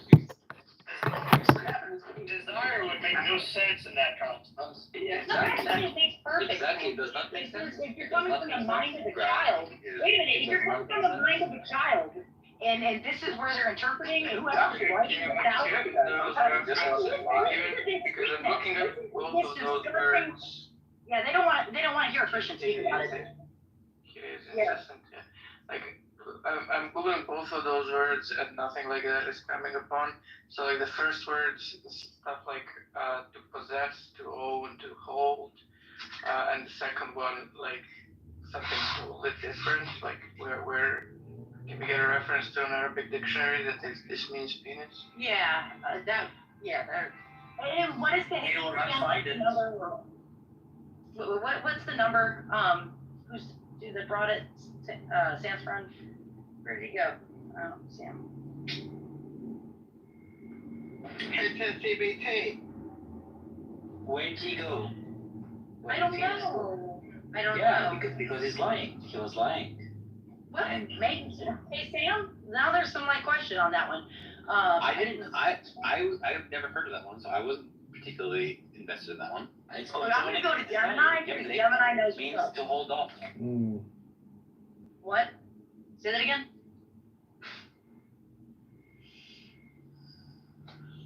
So it sounds like to grab or to hold off. That's just like Is the second word supposed to be from Rabika, profit, interest, gain, win something? Is that supposed to be the second word? I'm sorry, the only way that this hadith could make sense if Aisha was saying, the prophet used to kiss me where he was fasting, but he used to hold off his desire, and that's it. It does not make sense if it's grabbing his penis, and she's challenging people to grab their penises, right? Samia, sorry, you just really annoy me. I don't know if it's the way you speak, or how loud you are, or how you don't stop talking. I don't know, you're just kind of an undisciplined speaker, so you annoy me. And it's not personal. I'm sure you're learning English still, or English is your first language or your second language. I wish you well. I apologize, but you just annoy me. But I do wish you well. And invites his wife to sleep with him, and she refuses to come with him. And the angel will come down and send their curses upon her till the morning. So, like, if your wife's like, hey, babe, I'm not in the mood, I got cramps. The fucking literal angels will come down with their fucking glimmering wings and fucking send their curses and be like, you dumb fucking cunt bitch. Why didn't you fuck your husband when he wanted to fuck you? You dumb fucking dirty bitch. How fucking dare you? How fucking dare you? He said he wanted to fuck you. How fucking dare you not do that? No. Okay. One amazing benefit though is that she keeps a dog in our house. I was about to say that. Yeah. Come in, she's safe. So exactly. Just remember, keep a dog. Just not a black dog. Not a black dog. Like when this like gets played, you have to start with that song. Okay. So basically, in Islam, if your wife does not have any excuse, no pain, no nothing, right? And you say to her, okay, let's have sex. And she said, no, just for the heck of it, you know? And that's forbidden because it could dissolve societies. Like he could go and do adultery. He could do whatever. That's why we see. Get over yourself. That's why you see. Can I please finish my point without being interrupted? Don't interrupt. Say hello to Kitover. That's why we see 90% yeah. If you think about it, why don't we have What up? Thank you for your service, nigger. Where the fuck you been, nigger? Where have I been? I was in Northern Ireland with all the fire bombings and protests. That's right, burning niggers' houses out. Whoa. Why aren't you thanking me for thanking you for your service? I don't know. I mean, this is all just water under the bridge, man. Unfortunately, T-Robs, I had to give up the Miller High Life, and I had to get on. Orange juice now? Yeah, I'm on medication, and man, I gotta tell you, my fucking head is not feeling very good because I'm used to, drinking a little Miller High Life with some OJ, but now I've got like this fucking gout infection medication in my brain. Oh, he's got rich man's disease, but he's broke. That's a terrible combination, isn't it? Oh man, I'm listening to these people in Sam's room called Islam Respectful Debate, and I have been in the psych ward twice. But let me tell you, this is now the new digital psych ward. These people are so stupid and wasting so much time day after day saying the same shit in a different way over and over again. It's literally, this must be the end of the world. I mean, literally, Germany, France, when it was all obliterated, World War II, there was more life then than there is now in these people. That's right. So what does it say about you listening to mind-numbing dipshits on Clubhouse? It means that I'm not organized enough because I would like to record these people and publish them, but not listen to them. You know, there's value for other stupid people to listen to this stupid shit, but there's just no value in it for me to listen to it. Have you actually received any of this value yet? No, it's all theoretical value. There's no real value in it, probably. Right. It's funny, you do actually sound a little bit different being sober. Maybe, yeah, I don't know. I mean, I don't feel a little good. clearer or something. It's like, hey, bro. Rico Bosco, there's a point. Tunas, is it skewed to the left or the right? Oh yeah, this fucking nigger. I'm nice. Yeah, I forgot about this fucking nigger. I'm nice, motherfucker. So what?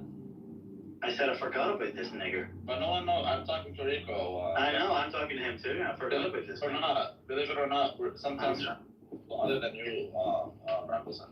No. I'm the center of the fucking universe, nigger. Well, you're the center of my ball sack. You wish, because you're a faggot. It's nuts, as you slurp on my like, I know that you wish that, because you are in fact a faggot, but fucking nigger. For the rest of us, you know. You'll tell Mama Jazzy on your ass. I'm looking up the name of the town in Northern Ireland. It was the weirdest name I ever heard. Ballymena? Yeah, Ballymena. What the fuck kind of name is that? Ballymena, Ballygally, Ballyclare. That's a very Irish. It's very Irish, okay. So Bally, Ballymoney, you know, Bally, fucking everything. Yeah, it's very common. 5 people arrested, 17 officers But it's injured. pronounced like Ballo, not Bali. So it's like Ballymena. Don't ask me why. Riotous behavior. Rabbi, what question did you have? Oh, the question that I had was, oh shit. So did you see that they actually burnt the fucker's house out? The question that I had is that when there's a positive skewness, is it skewed to the left or the right? I believe it'd be a right-tail distribution. Correct. That's right. Very confusing. Widespread live streaming on social media of the violence. That's right. Why are people putting up signs declaring their ethnicity or their country of origin? Because that's all that matters. Because they're trying to not get their house burnt out. That's all that matters. No one cares about No one cares about your skills. What Yeah, what it's is like the mark across the top of the door, yeah. what is the race? They don't like the Romanians? Fuck no, we don't like nobody. But why do they think they're gonna like Romanians? They're gonna hate Romanians, but like Filipinos. Philippines ain't done nothing wrong. They spoke through an interpreter in Romanian. Are you talking about? They don't even speak English. So wait, are they there illegally, or the government brought them in? There's no difference. The government brings them in illegally. The government literally brings them in illegally. They're literally criminals. They're all fucking criminals. Man, what is wrong with your government? What happened? Jews. What about America? Jews. What about Israel? Yeah, Jews, bro. Oh, every country is a problem because of the J word. If it's not to the Jews, it's the niggas. If it's not No. J words or N words. It's the cabal. It's the Galatians. It's the Kabbalah. It's Andrew Meyer. Andrew Meyer is secretly doing all of this. Zionism is only 250 It's years. the Z words, the N words, K word, J word. Just when I went from one crazy room to I came to another crazy room, just a whole different type of crazy. It's the same shit, different room. You guys just use more profane words. That's it. You guys are all retarded. Ask stupid questions and get stupid answers, man. It's nigger faggot cake. It's NFK, nigger faggot cake, nigga. That's right. Jesus. And you guys actually have, high aspirations. You think you guys will amount to something in the future? I'm already amounting to something. I mean, T-Rebs, you just bought a second car. The same car you already have. How stupid can you be? Well, it's an upgrade, nigga. I'm selling the first one. Oh, well. Although I told myself that about another car, and I still have that other car, so I have two cars to see from another car. What do you have, like... Limited edition. Do you have a two-car garage, or are you just parking them on your driveway? I have two driveways, and I park two cars in front of my property in a cul-de-sac. Dogs. So basically, I just own that piece of the street. Everyone in the street. Everyone in the street. Amazing. Niggers get nothing to do. Okay, the niggers, the faggots, the cakes, and the cars. Okay, amazing. I do not have a garage, and in Chicago, you really need a garage. It sucks. Yeah, because there's you've got niggers, bro. We don't. No, we got winter storms. We've got fucking trees that dump shit all over your car. You gotta get a car wash like every week. That's right. If you have a garage, you don't have to get a car wash for months. You barely have to wash your car whatsoever. Amazing. The Jews, they was around us. I technically bought my old car back. And then another one I was looking at, it was just too good to not go and buy, so I bought it too. So I bought two cars the same within 2 weeks. So you're never gonna get married and have children, are you? You are my children, niggers. It's a good question. I'm not projecting. I don't know what my future is, but it doesn't sound to me like you have any desire in getting married or having children. Well, it all comes down to the fact whether or not I think I would rather, honestly, in entire honesty and truth, I would rather have no kids than kids with some fucking demented dipshit, just for the sake of having them, which is kind of sad. I never thought I'd say that sort of thing. I thought, obviously, that I had my kids by now, but I kind of made two different decisions, which took about 5 years of a detour each, but it's okay. I probably shouldn't be, but I'm way more comfortable with the idea of not having kids than I should be, maybe. Mm-hmm. And maybe in a few years' time that might catch up with me, like the way women hit the wall and then start panicking. There's gonna be civilizational collapse in probably 10 years. There's no replacement. I can show you the dating apps, and everybody's vaccinated and a liberal, and It is the You perfect live in Chicago. perfect storm. Don't you think small pussy is much better? You live in Chicago, though. Yeah, but every major city, it's like 80% of the population. I don't know. Maybe people who live in like Montana, Wyoming, and all these other, smaller states with Republicans, maybe they'll be the survivors. Maybe this that's the irony. Bill Gates and Fauci flushed the Democrats down the toilet. They're all going to just disappear. But why are you complaining about that? Liberal pussy is much better. You're complaining about getting cake and you want bread. Yeah, I don't know. It just depends. You might be right 60% of the time. But anyways, it's neither here nor there. I'm just saying that. I'm not saying anything. That's basically what I'm saying. Who the fuck wants to fuck a conservative woman? And these guys are horrible. Well, I'm going out with a 19-year-old conservative tomorrow who's not vaccinated. So she's literally one out of many years of going out on dates who's actually not vaccinated and claims she's a conservative. And she's 19. Like, do you know how fucking rare that is? That's like 1 in a million. No, not that much. I know some people who are young who are not vaccinated, but they're liberal. I know. Every single profile, immigrant rights, LGBTQ rights, reproductive rights, you're like, those are your interests? Those 3 liberal talking points, that's who you are? Women? They're women. Yeah, they're like voting issues. Like, women's rights. What is a woman, by the way? What are you doing? I don't even know anymore. I guess, what are you expecting? Because then if you tell her about your interests, recording people on Clubhouse and trolling, she's going to say, those are your interests?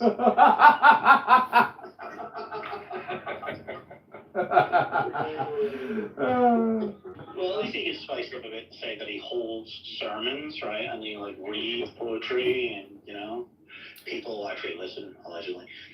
You can look at my numbers. He means like 2 people. But that's people, it's plural, right? Yeah, but I'm just saying, she would have the same attitude towards you as you do towards her. No, it's true. And you know what I hope is, since I have so much content up, eventually they'll realize it's completely futile to watch any more than even a minute. Because they'll realize it's all spam. And I'll say, well, can you compartmentalize and know that I have hundreds of hours, thousands of days recorded? Bro, that's a week. You have hundreds of hours a week. I know. Across 10 different platforms, 10 different phones, it's a lot of content to deal with. And I don't think a woman who isn't emotionally or intellectually intelligent. I would struggle with it. I don't even know how am I only paying $60 a month to live stream upload, across 10 phones, 24 hours a day. It's like, how is AT&T even letting me do this? Bro, great question. There's always these outlier users who download 10 terabytes of porn, what do you call it here? Yeah. What do you call them? Dangus. Right? There's always someone that abuses the shit out of their personal fucking home residential internet connection, right? And then there's always someone on Google who just maxes out their Gmail account all the time or whatever. Well, watches 10 million fucking YouTube videos non-stop on repeat and just, with ad blocking on and cost them a fuck ton of money. But they make it up in the aggregate, so I wouldn't care too much. I know, I'm just being totally ridiculous. I would deny you service, though, 100%. Under some kind of crazy fair usage clause or something, I would not deny your services. I would deny it. Yeah, very small percentage of the population live streams, and consistently. It's very small. It's I would not deny your services. If I deny your services, it's because you were in the military. That's right. Like healthcare, I would deny you healthcare. Some guy came to my college and he was like, look at the name on your window right here. And I'm like, okay. And he goes, that was my roommate. He died in Vietnam. He's like, don't die in Afghanistan. And I was like, okay, that's not going to be me on the window. When was this? 2002, I think. Wow. What year did you go to Afghanistan? I didn't go to Afghanistan. Did you go anywhere? Yeah, I went to the psych ward to complain. So you never got deployed? No. You were in the U.S. military at the highest operational fucking tempo in fucking decades, and you never got deployed? No, they didn't know who I was. I told them, you know, Did you know who you were? I studied Larry David. Larry David went to the psychiatrist and said he sucks cock. Larry David told me what to do. He said, go to the psychiatrist and tell him you suck cock. And I went to the psychiatrist. How the fuck did you get through initial officer training? How did I get through? I went to the psychiatrist and I told him I suck cock. Wow, he's a dude, I'm sure. He'll like that. Oh, man. It saved my life.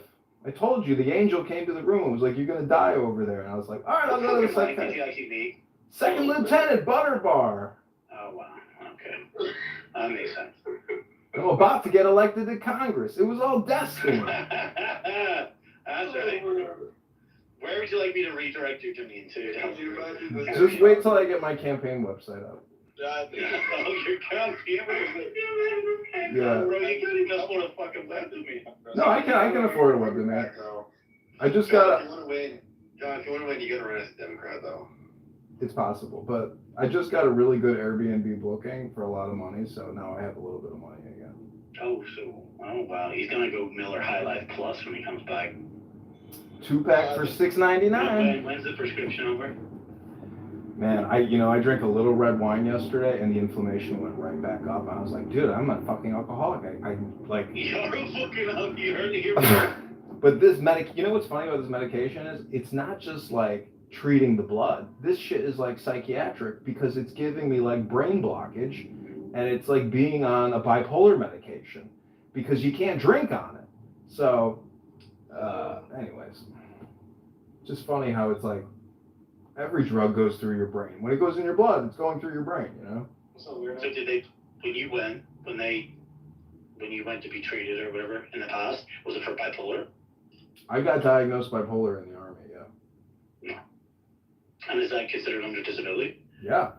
Well, how do you say? Antipsychotic drugs? It's technically like a family of antipsychotics, isn't it? Yeah, you have to take these antipsychotics. Yeah.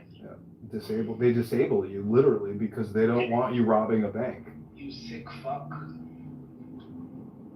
I hate you fucking guy, you bloody fucking guy. The medical industrial complex is so annoying that I used to go to the UCLA VA hospital, and they would have these imported Indian doctors, and they'd be like, Mr. Kitover, you have to take the medication. We don't want you robbing a bank. I was like, you motherfucking Indian motherfucker. Like, I should be a doctor. You should be a doctor, you fucking piece of shit. Bro, they all lie with their fucking credentials and then come abroad and we just assume that it's correct. It's fucking bullshit. These doctors are nothing but just business people. It's all a scam.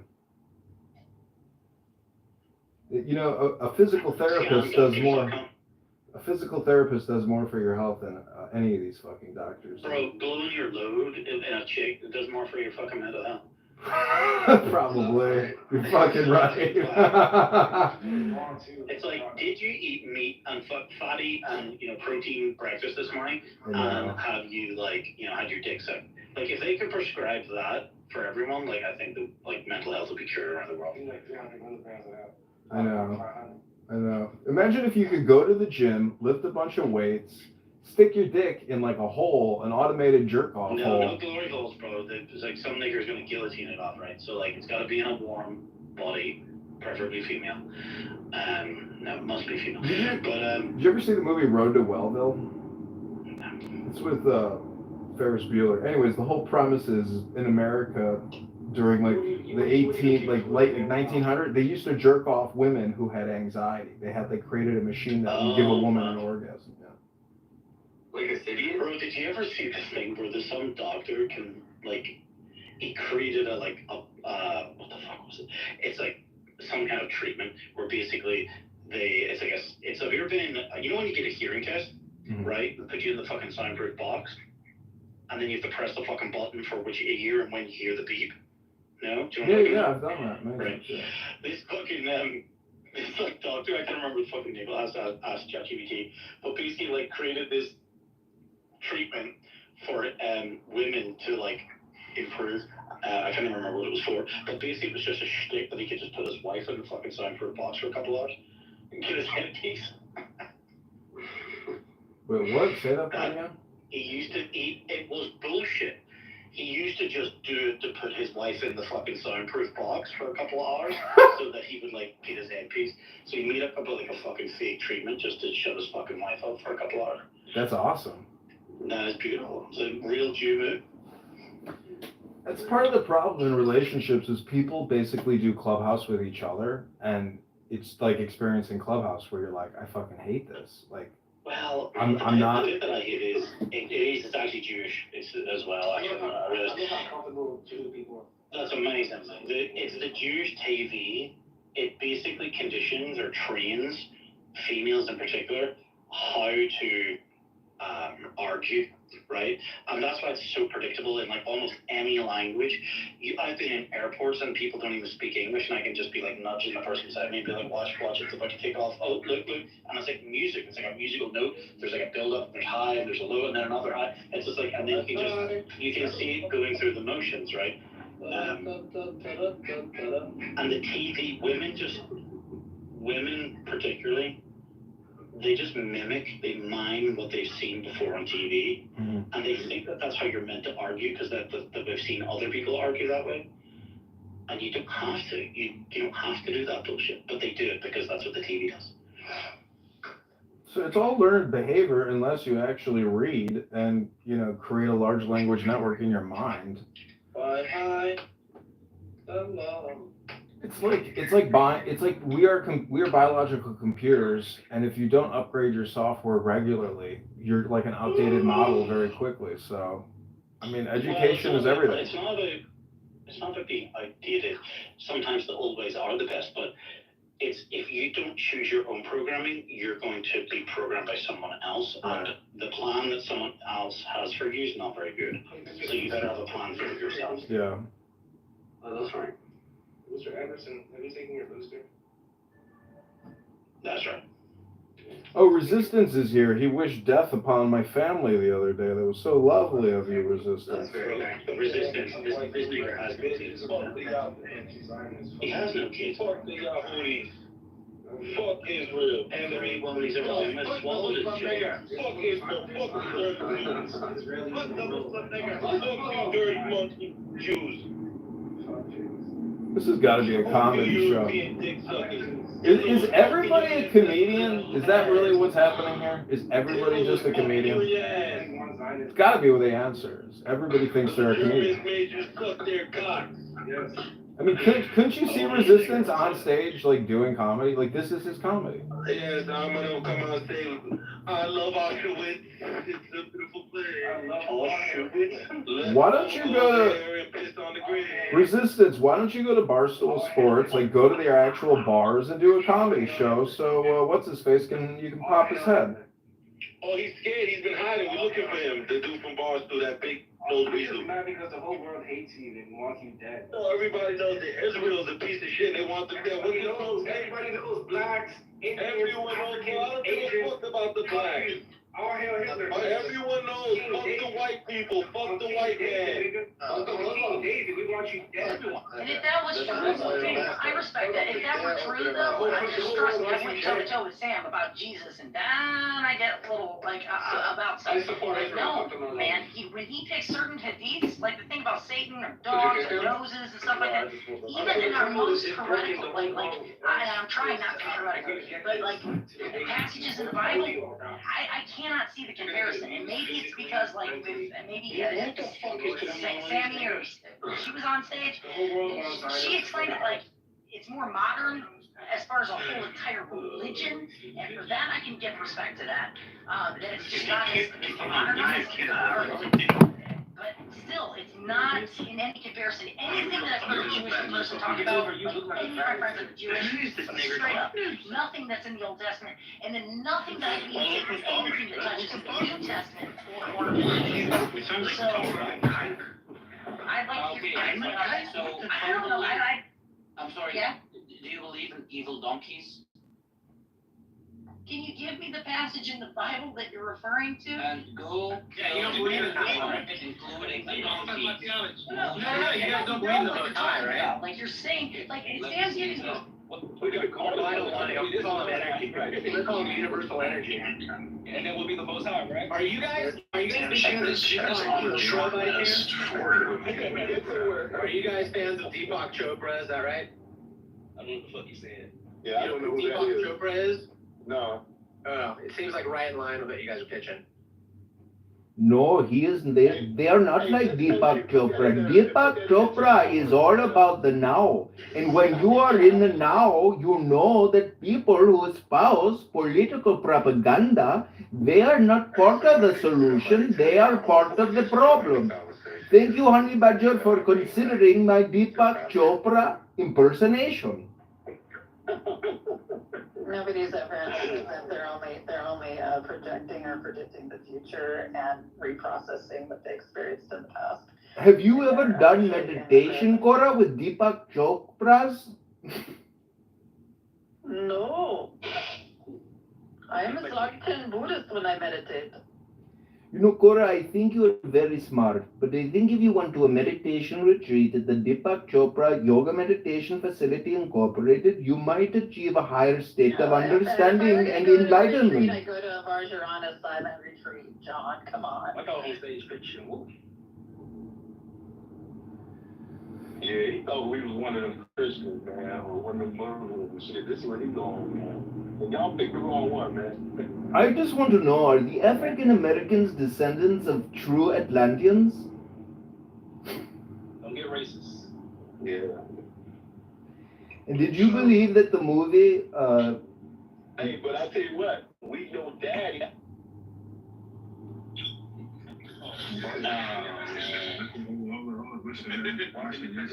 Why pick Atlantis? I don't know what happened to that nigga. It seemed like he slipped and fell to the Google, but respectfully, I don't know, man. Let's get back to that atheist versus theist shit. I think the atheists is winning anyway.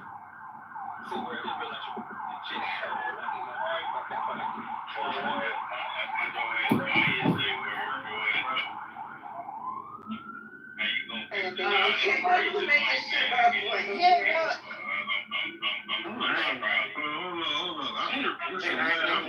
the one that helped him slide to the. You were the funny thing that he's a racist punker, bro. He always try to downplay things. He don't never go to the European room and talk that shit to those Christians. He always in the black people room trying to talk to them. And you siding with this motherfucker. Let your biasness. Let your biasness do it. Listen. I wasn't there. I don't know. Right? But regardless, you know.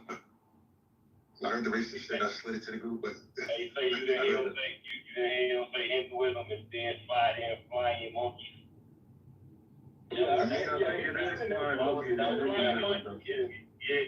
there is a monkey god in Hinduism. His name is Haruman, Jai Shri Krishna. He's actually quite venerated, so yeah. Krishna. He appears in the Ramayana. So go read the Ramayana. It's great. Fun story. Jai Shri Ram. I know about that plan, but he slid that in. He was being slick. That's why he chose him when it was all calculated. I know this dude. I've been around with him. He did that.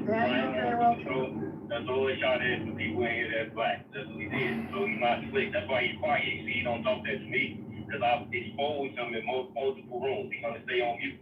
Aren't all black men and black women gods? We are all gods, yes. You notice he haven't said anything. I noticed he was talking all type of tough shit to Daria, and he was very tough. Now he's quiet. Krishna. Because he knows he's fucking racist. Krishna.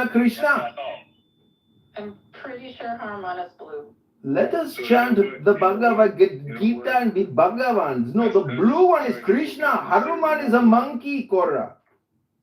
Yeah, this guy right here is character. But no more Blue monkey, and he's giant when he wants to be. He's not always depicted as being blue. Blue connotes divinity.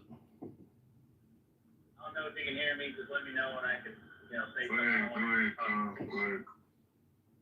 All right. My stance, I do believe in God. God is the most logical explanation for pretty much everything. believe God in the Bible. Anyways, if you ask Rico knows about this. There's something called the semi-deviations, the targeted semi-deviations. Can you tell him about it, Rico? I don't think he knows.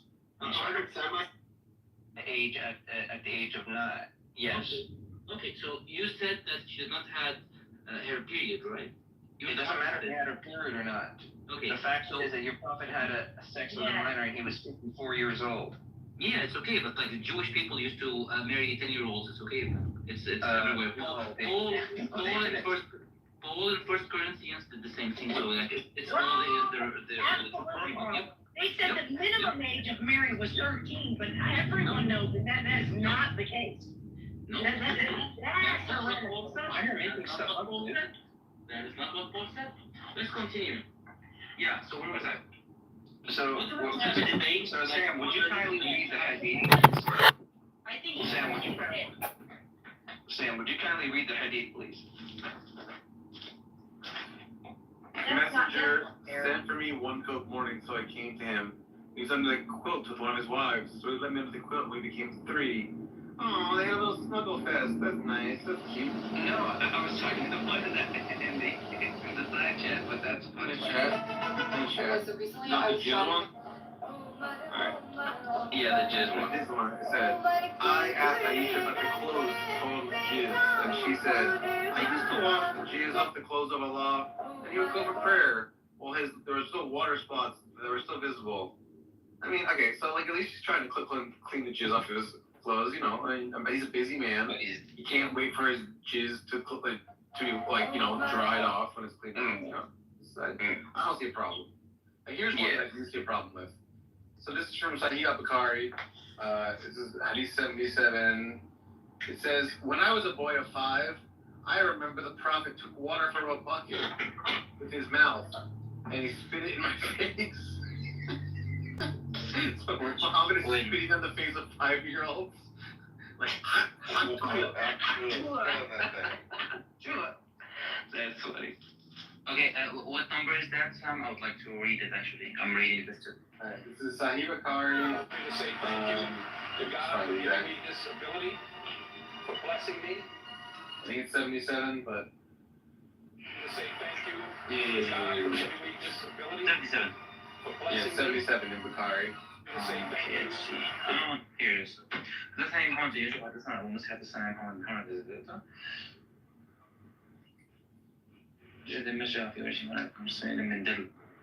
Okay, but he did not say he spat it. Mesh is throwing. Okay, yeah, but in Arabic, when I translated the Arabic directly, it does say spat. Mesh means spat? Really? I did not know that. Let me see. Here's what I asked ChatGPT. I took the Arabic directly from it and translated it, and it said a mouthful of water that spat in the face into a 5-year-old.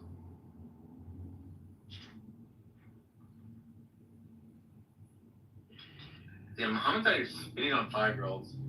I personally wait until they're a little bit older to spit in their face. You know what I mean? Mesh means spit, yes, but like, won't you do it in a pool with your kids?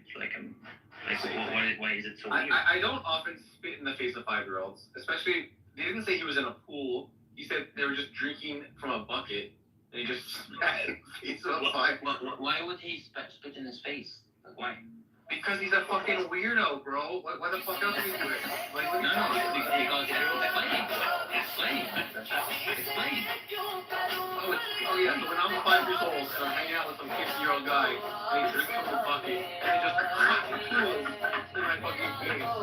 You think that that's like a normal thing to do? Like, no, before, yes.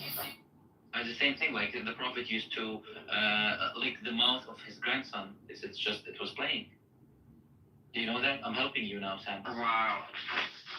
I was about to bring that hadith, but wow. Actually, yeah, I know, but I'm helping you. Like I'm helping him. Well, he French this then, first of all. No, it's not French. No, it's not. It's his grandson. That's exactly what it says. It's his grandson in a mosque. Like he was next to people. Who is it? Whoa, what are you doing? No one said that. What the fuck? No one said that. And he's there to stay okay. The marriage of Aisha was all okay. This guy is really real.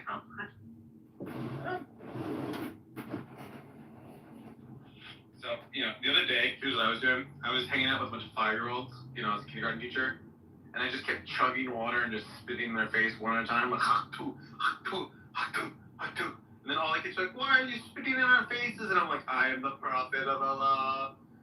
This is normal.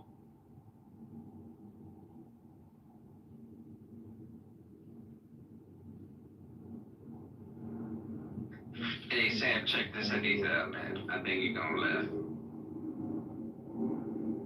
Me too, Maggie.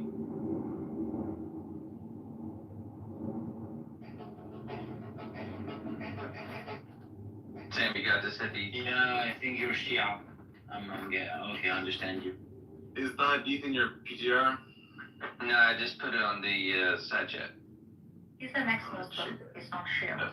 Don't belittle Shias. Yeah, I think he was. So, the messenger of Allah, I see on the face of Abu Hudayfa signs of disgust on entering of Salim, who is an ally, or upon Allah's also, Subhanahu said, suckle him. She said, how can I suckle him, as he is a grown-up man? And Allah's messenger, peace be on him, smiled and said, I already know that he is a young man. Amir has made this decision in his narration, and he participated in the Battle of Badr. So it's just that he's just telling Aisha to suckle this man Salim and give him titty milk. Is that the idea? Yes. Give me that titty milk. You should know the story, my friend. Give me the titty milk. I have a question. I have the answer. And hello, yeah. How does Islam negatively affect your life? Well, they kill the apostates and kill all the gays. They take Salman Rushdie and stab him in his face. They say, how does it affect you? Bend on your knees. And all of the West is like, oh God, please, stop coming here with all your religious fanaticism. Please leave our girls alone with all your lots of jism. So when you Muslims, you should apostate. It is really free. Atheism is your fate. So you should do it now. Do not wait until it's late. You Muslim men, what do you do? Why do you listen to this man named Mu? He had sex with slaves, crucified dudes. At the Battle of Kitover, he went and killed some Jews. You kiss on a rock, its color is black. You believe in barracks, and that is a fact. You say genies are real when we know they are fake.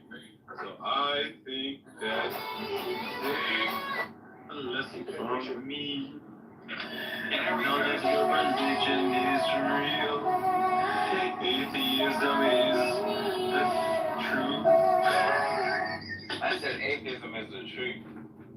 Yeah, bro, I'll be straight with you, yeah, and say I genuinely believe every human on this planet is afraid of God, even the atheists, because when you start telling atheists about God, why would you be scared of something that doesn't exist? What? They get scared and they start kicking you out the room, or they get. Are you scared of, like? I've never come across a human that wasn't afraid of God. Hey Sam, can I read you something? What's your hey Buster? So when you're about to die in a car accident, who do you cry out to? I say, oh shit, I'm gonna die. Yeah, you cry out all maybe their mothers. They cry out to their mommy. You're like, oh shit. I cried out to Jake Rowley. Please don't really? Have you suffered it? Well, I guess like any serious event, like a death in the family, or a test that you're worried about passing or failing, or perhaps maybe a job promotion. I'm just trying to become a big content creator one day. Why would you say, oh God, oh God? What? Yeah, that sounds pretty sexual, man. It does. I mean, only because it's coming from Buster. But that's right. I can't make jokes like that because I'll make you say it. I'm kidding. I can't even make jokes.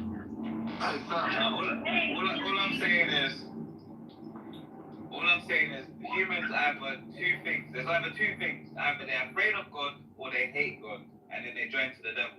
Or they don't believe in him, you dumb fucking retard. Or they just don't believe in him. Hey, Sam. What's up? It's true. They hate God because they wonder why. There's people that hate God.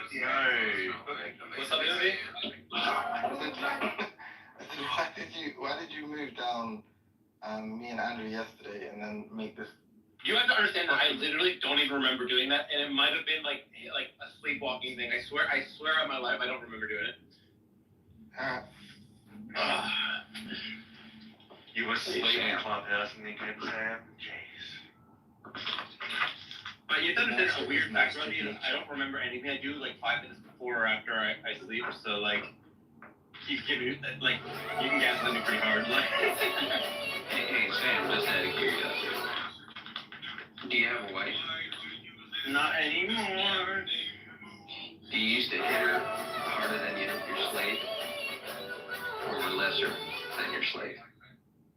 I guess I would hit her harder than my slave because I didn't have a slave, so that would be zero amount of hardness of me hitting the slave, so that me even brushing on her lightly would be harder, you know? You didn't hit that, you know what I mean? That's right. The loaded question analogy failed. I think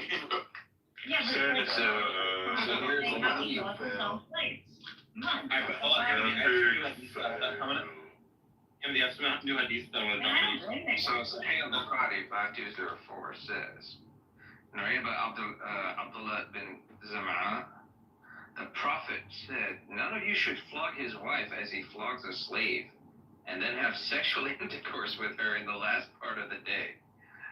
So the question is, how the hell do you get your wife exam?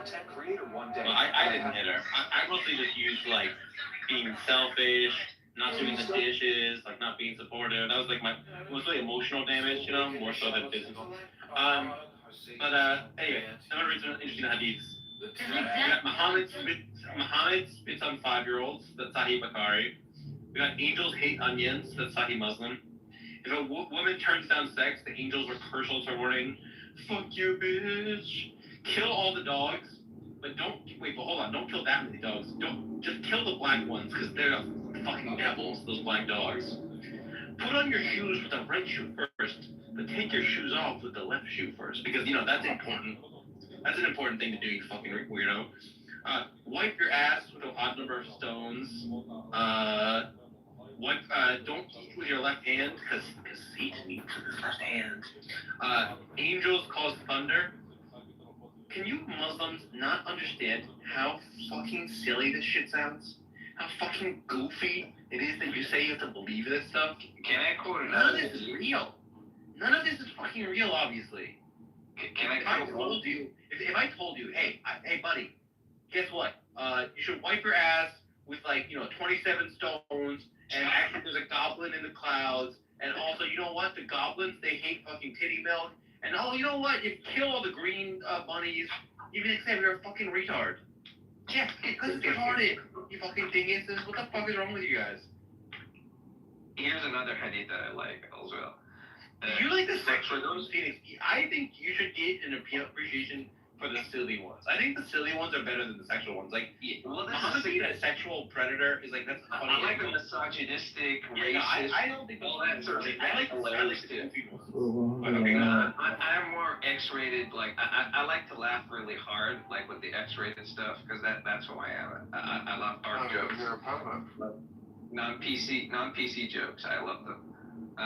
Here's another one. Your PC jokes, so the perverted ones make you laugh more. Yeah, I think it's pretty hilarious.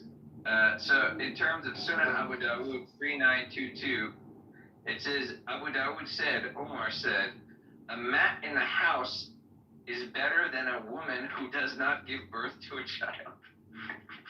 So you're saying it's better to have a mat? It's better to have like a fucking carpet than it is to have a barren woman? Yeah. Jesus Christ. Oof. Hey, women, I know that your pussy is broken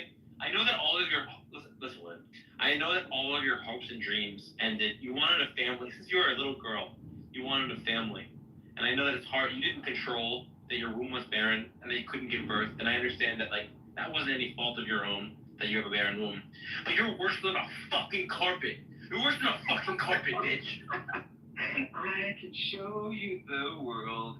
Oh, thank you so much. No, I was talking to the carpet, bitch. Oh, you're a barren woman. Oh, funny. I'm a fan. Imagine if Aladdin was singing it to the carpet rather than Jackson. Oh my god, that'd be. I like the idea of him riding on Aladdin, and the carpet is the one that he's like romancing. You know what I mean? Like, And Jack just thinking she's singing it. No, bitch, I'm talking about a barren woman. Why should I touch you? I will wipe my feet on you. I like the idea of going home. You have the barren woman lying on the ground. You like walk over, and then you see like the fucking carpet rolled up at the dinner table with like a plate of like some food in front of it. You're like, hey honey, nice to see you. Give it a kiss. So question, what happens in, like if a Jewish person steals from another Jewish person today? I mean, that's like a really advanced. I mean, you know how like tigers usually don't attack each other? Like Jews, it's unwise for a Jew to engage in financial skullduggery against other Jews. Like why when lions go after like packs of buffalo, they usually go after the babies. They don't go after the fully horned ones. So Jews like to go. No, there's why I'm asking, but so I asked the only person that I know that's Jewish is in the audience, and I think he left. Oh no, he's still there. You don't know how to say he's Jewish. Yeah, but you're making a silly joke. I mean, you're making a joke out of it, so it's obviously. He's not like a real Jew. Whoa! Okay. Okay, so you don't have to answer, but you're the only Jewish person that I know. Who's the audience Jew? Kitover, if he's still if he wants to come up, I mean, that'd be cool. I'd say the guy's brilliant when it comes to like Torah, Gnosticism. The guy who says he records everyone. Yeah, knows a lot more than you do. I'm like, or me. I'll say that much. Like just a super troll. Yeah, invite him up, Sam. I know this stuff. It sounds the Timothy, how much of the Torah do you know? I'm asking a real question, Timothy. How much of the Torah do you know? I don't know what he knows. It's like he's incapable of communicating like coherently with us. So I disagree, but I mean that's between you and I guess. Sam. Timothy, I have some bad news for you. So you know how you're my dog? You're my dog, you know? Well, it turns out the Hadiths that the black dogs are all devils. So white dogs, yeah. It turns out you're a fucking devil because you're a black dog. So It also says in the Quran like the devil has blue eyes. So at least being black reduces. And apparently farts as well. The probability of you being that kind of a devil. Hey, Sam, you know about the finger licking good hadith, right? The finger licking hadith is only good in conjunction with the Muhammad doesn't wash his hands after he shits hadith. Like those two work together nicely, but alone they're okay. It's kind of like a combo. I felt bad like if you're pouring over thousands of narrations, desperate to find the most salacious of them. You making this like big exposition and presentation just doesn't really reflect well on you, bro. Like, I was watching this fucking gay porno last night just to find out how disgusting these gay people really are. Okay. I don't think it really was. One time I would have prank war in high school with a buddy, and I filled his locker with gay porn. But you have to understand the level of failure that was for me, because I had to look at a lot of gay porn, and then print out a lot of gay porn, and then look at the gay porn while I print the gay porn. But then when he opened his locker, all he had to do was just rip it down. You know what I mean? It was like basically a kamikaze strike, you know? And I think that was. I lost my stomach. Yeah. I was so ready to be like, Sam, I have a continuation of. Don't do that. Don't do that. Hey, Sam, I have a continuation of the hadith. I have the continuation of the hadith. So we're talking about wiping ass with stones, and then you eat your food, and then you have someone else that lick your finger. But did Muhammad ever do that? Did he ever wipe his ass, and then go straight to eating. So here's the thing, if you want to read my tweet, Yes, the Theo Gander. So what? Why are your topics down? Alright. So it says, even Abba says, the prophet relieved himself, and then some food was brought to him, and he ate, and he did not touch water. And then Amir bin Dinar said, are you not going to wash your hands? He said, I'm not going to prayer. Why should I wash my hands? So, yeah, he did. So what would like a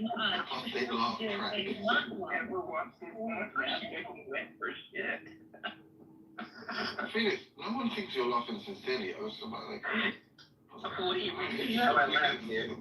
It's funny. Obviously, you're not laughing sincerely. Obviously, like the point here was like, Sam, read this. Also, it's amusing. Let everybody know that this is something that's like weird. It's freaking hilarious. These are very weird times. It's really No, it's really not. I promise you, it's not funny. Anybody can be It is changed. very. That's why not only did no one else laugh, but I literally cued in your laughter because I knew it was going to be contrived. That's why.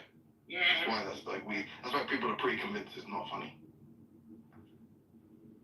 Okay, so Sam, alright, so Sam, so when it comes to down to, if I'm looking at the different religions, so what happens today? I'm saying today, if What's it been like 3, 4 years? 8 years, 7 months, 6 days. I haven't forgotten. The last time I saw you, I didn't see you because you left. Jewish, My dream of you, Jane. You're alive. Great to have you on the battlefield, fighting war side by side, but that hammer is killing you. Every time you use it, it's draining all of your mortal strength, leaving your body unable to fight the cancer. I don't know, like there's no farmland. That's before I knew you might not have. I think it's true, so I'm gonna keep fighting. I'm the nice to and you want me not to do that? What's the point of more So time? usually what happens is the Jews go, because I love you. Jews are fun. I've always loved you, and this is a chance for us. So they're like if they so they get I'm Jewish right now and I'm trying to teach my children. This is how we're going to deal with them. All right, kids. I really want Jewish people on stage. They're not allowed to basically press charges against each other, like as in using like a secular police force. Let's pretend we're in America. I think it's just like religious law. Obviously, not many people are going to observe it. I think probably a lot of people will settle their disputes using whatever like the secular legal system. But there's been historic cases in the UK where judges have basically complained and have criticized the Jewish like community because basically they just won't testify against Jewish like suspects or whatever because of their religious obligations and stuff. Here's what I find. As a Jew, when a Jew gets notified by a Jew, it's like, you'll hear from my lawyer. And then Jew goes, you'll hear from my lawyer. And he's like, my lawyer is named Moishe Goldstein. He's like, well, that's my lawyer. And the lawyer is like, oh, come on. I mean, you guys are both my clients. Come on. You guys don't need to fight. And then we all chuckle and hug it out. That's usually how it goes. Oh my God, there should be a remake of like Blazing Saddles, but okay, so seriously, what Timothy just said is true. Like that Sam, that's what you're saying. Like that makes sense what he's saying, but so that. Are you just asking questions, Kitty, or is there like a point you're trying to? No, well, first of all, like, what I'm hearing from Sam is that he's got this room going, and he's saying these hadiths, and now although a fellow, I'm assuming, Christian, Anders, who sounds very intelligent when it comes to his faith. That's a lie, come on, Chrissy, that's a lie. No, I will defend that. I don't care if the guy calls me everything else is right. And resentful. Sounds like really dumb. Hey, that's each their own. When it comes to intelligence and faith, that's different than being an asshole. He sounds upset all the time. It's very lachrymose. Sounds like he's on the verge of tears every time he speaks. They say a lot of stuff about me. But so what I'm saying is like somebody like that would like completely look at me like I can't see two sides of the field. I think the entire time I can laugh when they say certain things about it because I know the truth about where my religion and faith stands today. You know what I'm saying? When I think about, you're right. So when I think about Jews or Muslims, if what when I'm hearing Sam hold room after room after room, question with the student in Phoenix after question about the Hadith, after question about the Hadith, they're talking to these people and they're saying, hey, here's a Hadith about something that applies in the time frame historically that is not about today. Right? But they're not doing this. It sounds disingenuous, is what I'm saying. Because if you ask a Jewish person the same question, I mean, outside of a cute, funny joke that Sam's making, I'm not getting really any kind of proof. But so basically, this is perfect. This is a really good moment to illustrate my assessment. Are you going to actually talk to my question? No, I'm being serious. The level of anti-Semitism in America and amongst which demographics. Because she's that, look, even though she's diametrically opposed to Muslims in this culture war, she's going to take a moment when she sees a Jewish person who she considers her mortal enemy. Okay? It's like relishing in the fact that Muslims have these ridiculous commitments. And she's going to point out that he too, this Jewish man, he too has those commitments. And that's I got more Muslim friends and Jewish friends in my back pocket than you have, like, in your life. And not because I'm older than you. I'm saying that. How old are you, Chrissy? Much older, probably old enough to be your mother. But notwithstanding. How old are you older than Daniel Nero? I should be. No, I think we're about the same age. Maybe a little bit older than me. I think he's about maybe 3 years older than me. But Daniel, I don't know. He's Wait, how old are you, Chrissy? Okay, wait a minute. How are we doing this? Like, I thought we were. Anyway, if I could just round it off with Sam. Found something, Chrissy. I don't know. Let's say Timothy's a gentleman on the stage. How many women do you ask what their age is? Aren't you from England? I'm 40. How old are you? My dad was not 40. What's your weight? What's your shoe size? About 230, something. And how tall are you?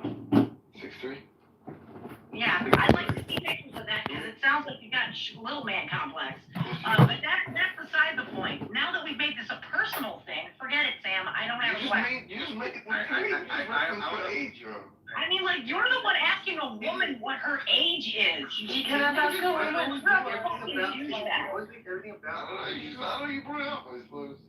Is it appropriate to ask a woman her age? I don't think I have to explain that. Yeah, in this context, yeah. Emma with you is, are you attracted to her? Is that what this is? No. Alright, so I want to tell you guys a funny story. So I was talking about the story of Muhammad's second wife. Her name is, I think it's Sanad. Wait, hold on. Aisha? Aisha's the second wife. No, that's not his second wife. It was Khadija, then it was Aisha. Who else would it be? Oh, here we go, another room. How long will this one waste your lives? How many hours? It's a beautiful day outside. You guys just keep talking about the same shit every single day, making no advancement while your personal life burns to the ground. Is it worth it? I'm asking a question. Is it worth it? All communication is projection. It's all projection. I'm just asking a question. How badly has your personal life suffered from being here all the time talking about the same shit? Isn't this just a modern day psychiatric holding facility? How long are you guys gonna do this? Do you guys have a hope for the future? You literally beat the fucking Hadith pornographer. Like you know more about Islam than the guy who literally just pours over. Dude, I'm been training me. You give me like a week of reading something, and I'll beat the fucking experts, brother. Oh my. We're like multiple empty rooms with the same recordings in them. He's the only one in there. Like, what? I don't know what the fuck this is. That's like the nightmare version of Dark Ariana. Dark Ariana.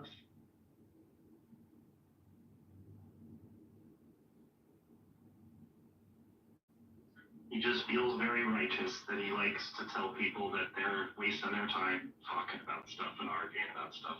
He feels superior to other people in some way.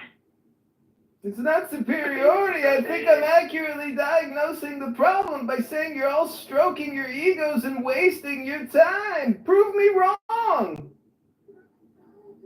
Act like a human being. You gotta act like a clown online. You can't actually. It's all just comedy at the end of the day. It's all pathetic. You don't even know you're a comedian. That's how Let's see. Where's other fun? Oh, I want to hear the follow-up.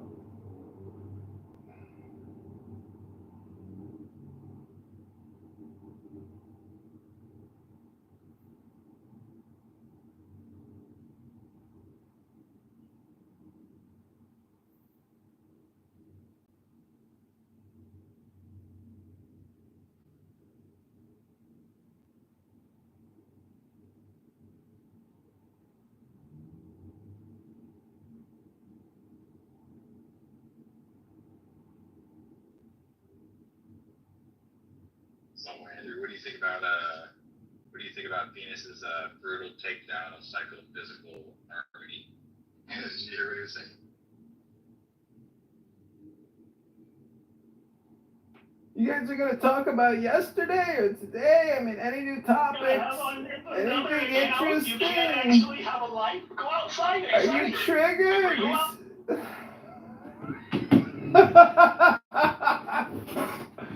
Do we have one more? Can we keep it going?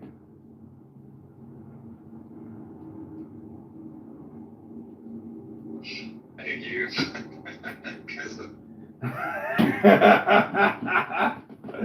Educate me for one more. Oh man, we're gonna make it a fucking perfecta. How did we kick me for that one?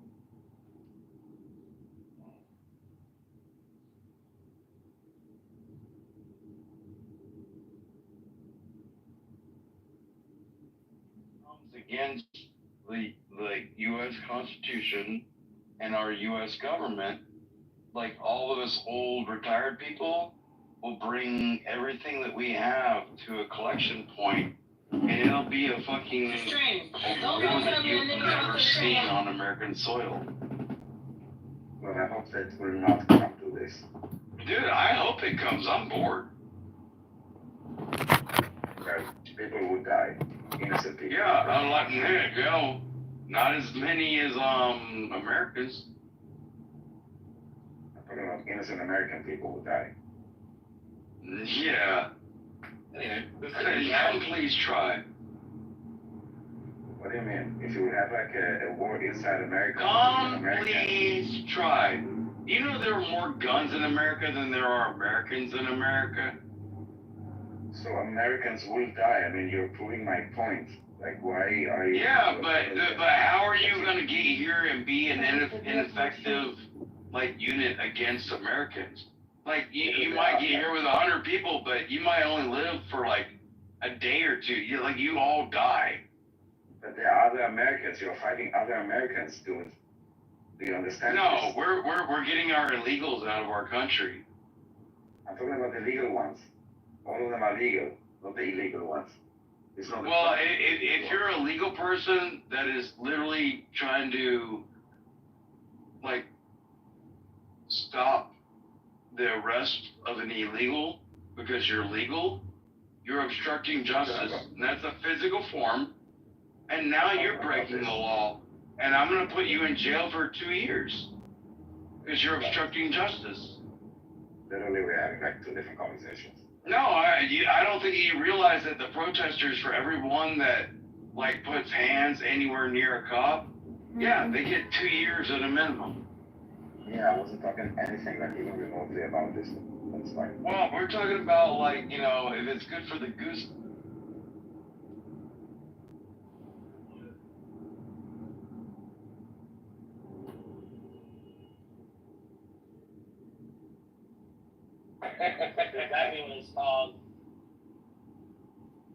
You want to talk about?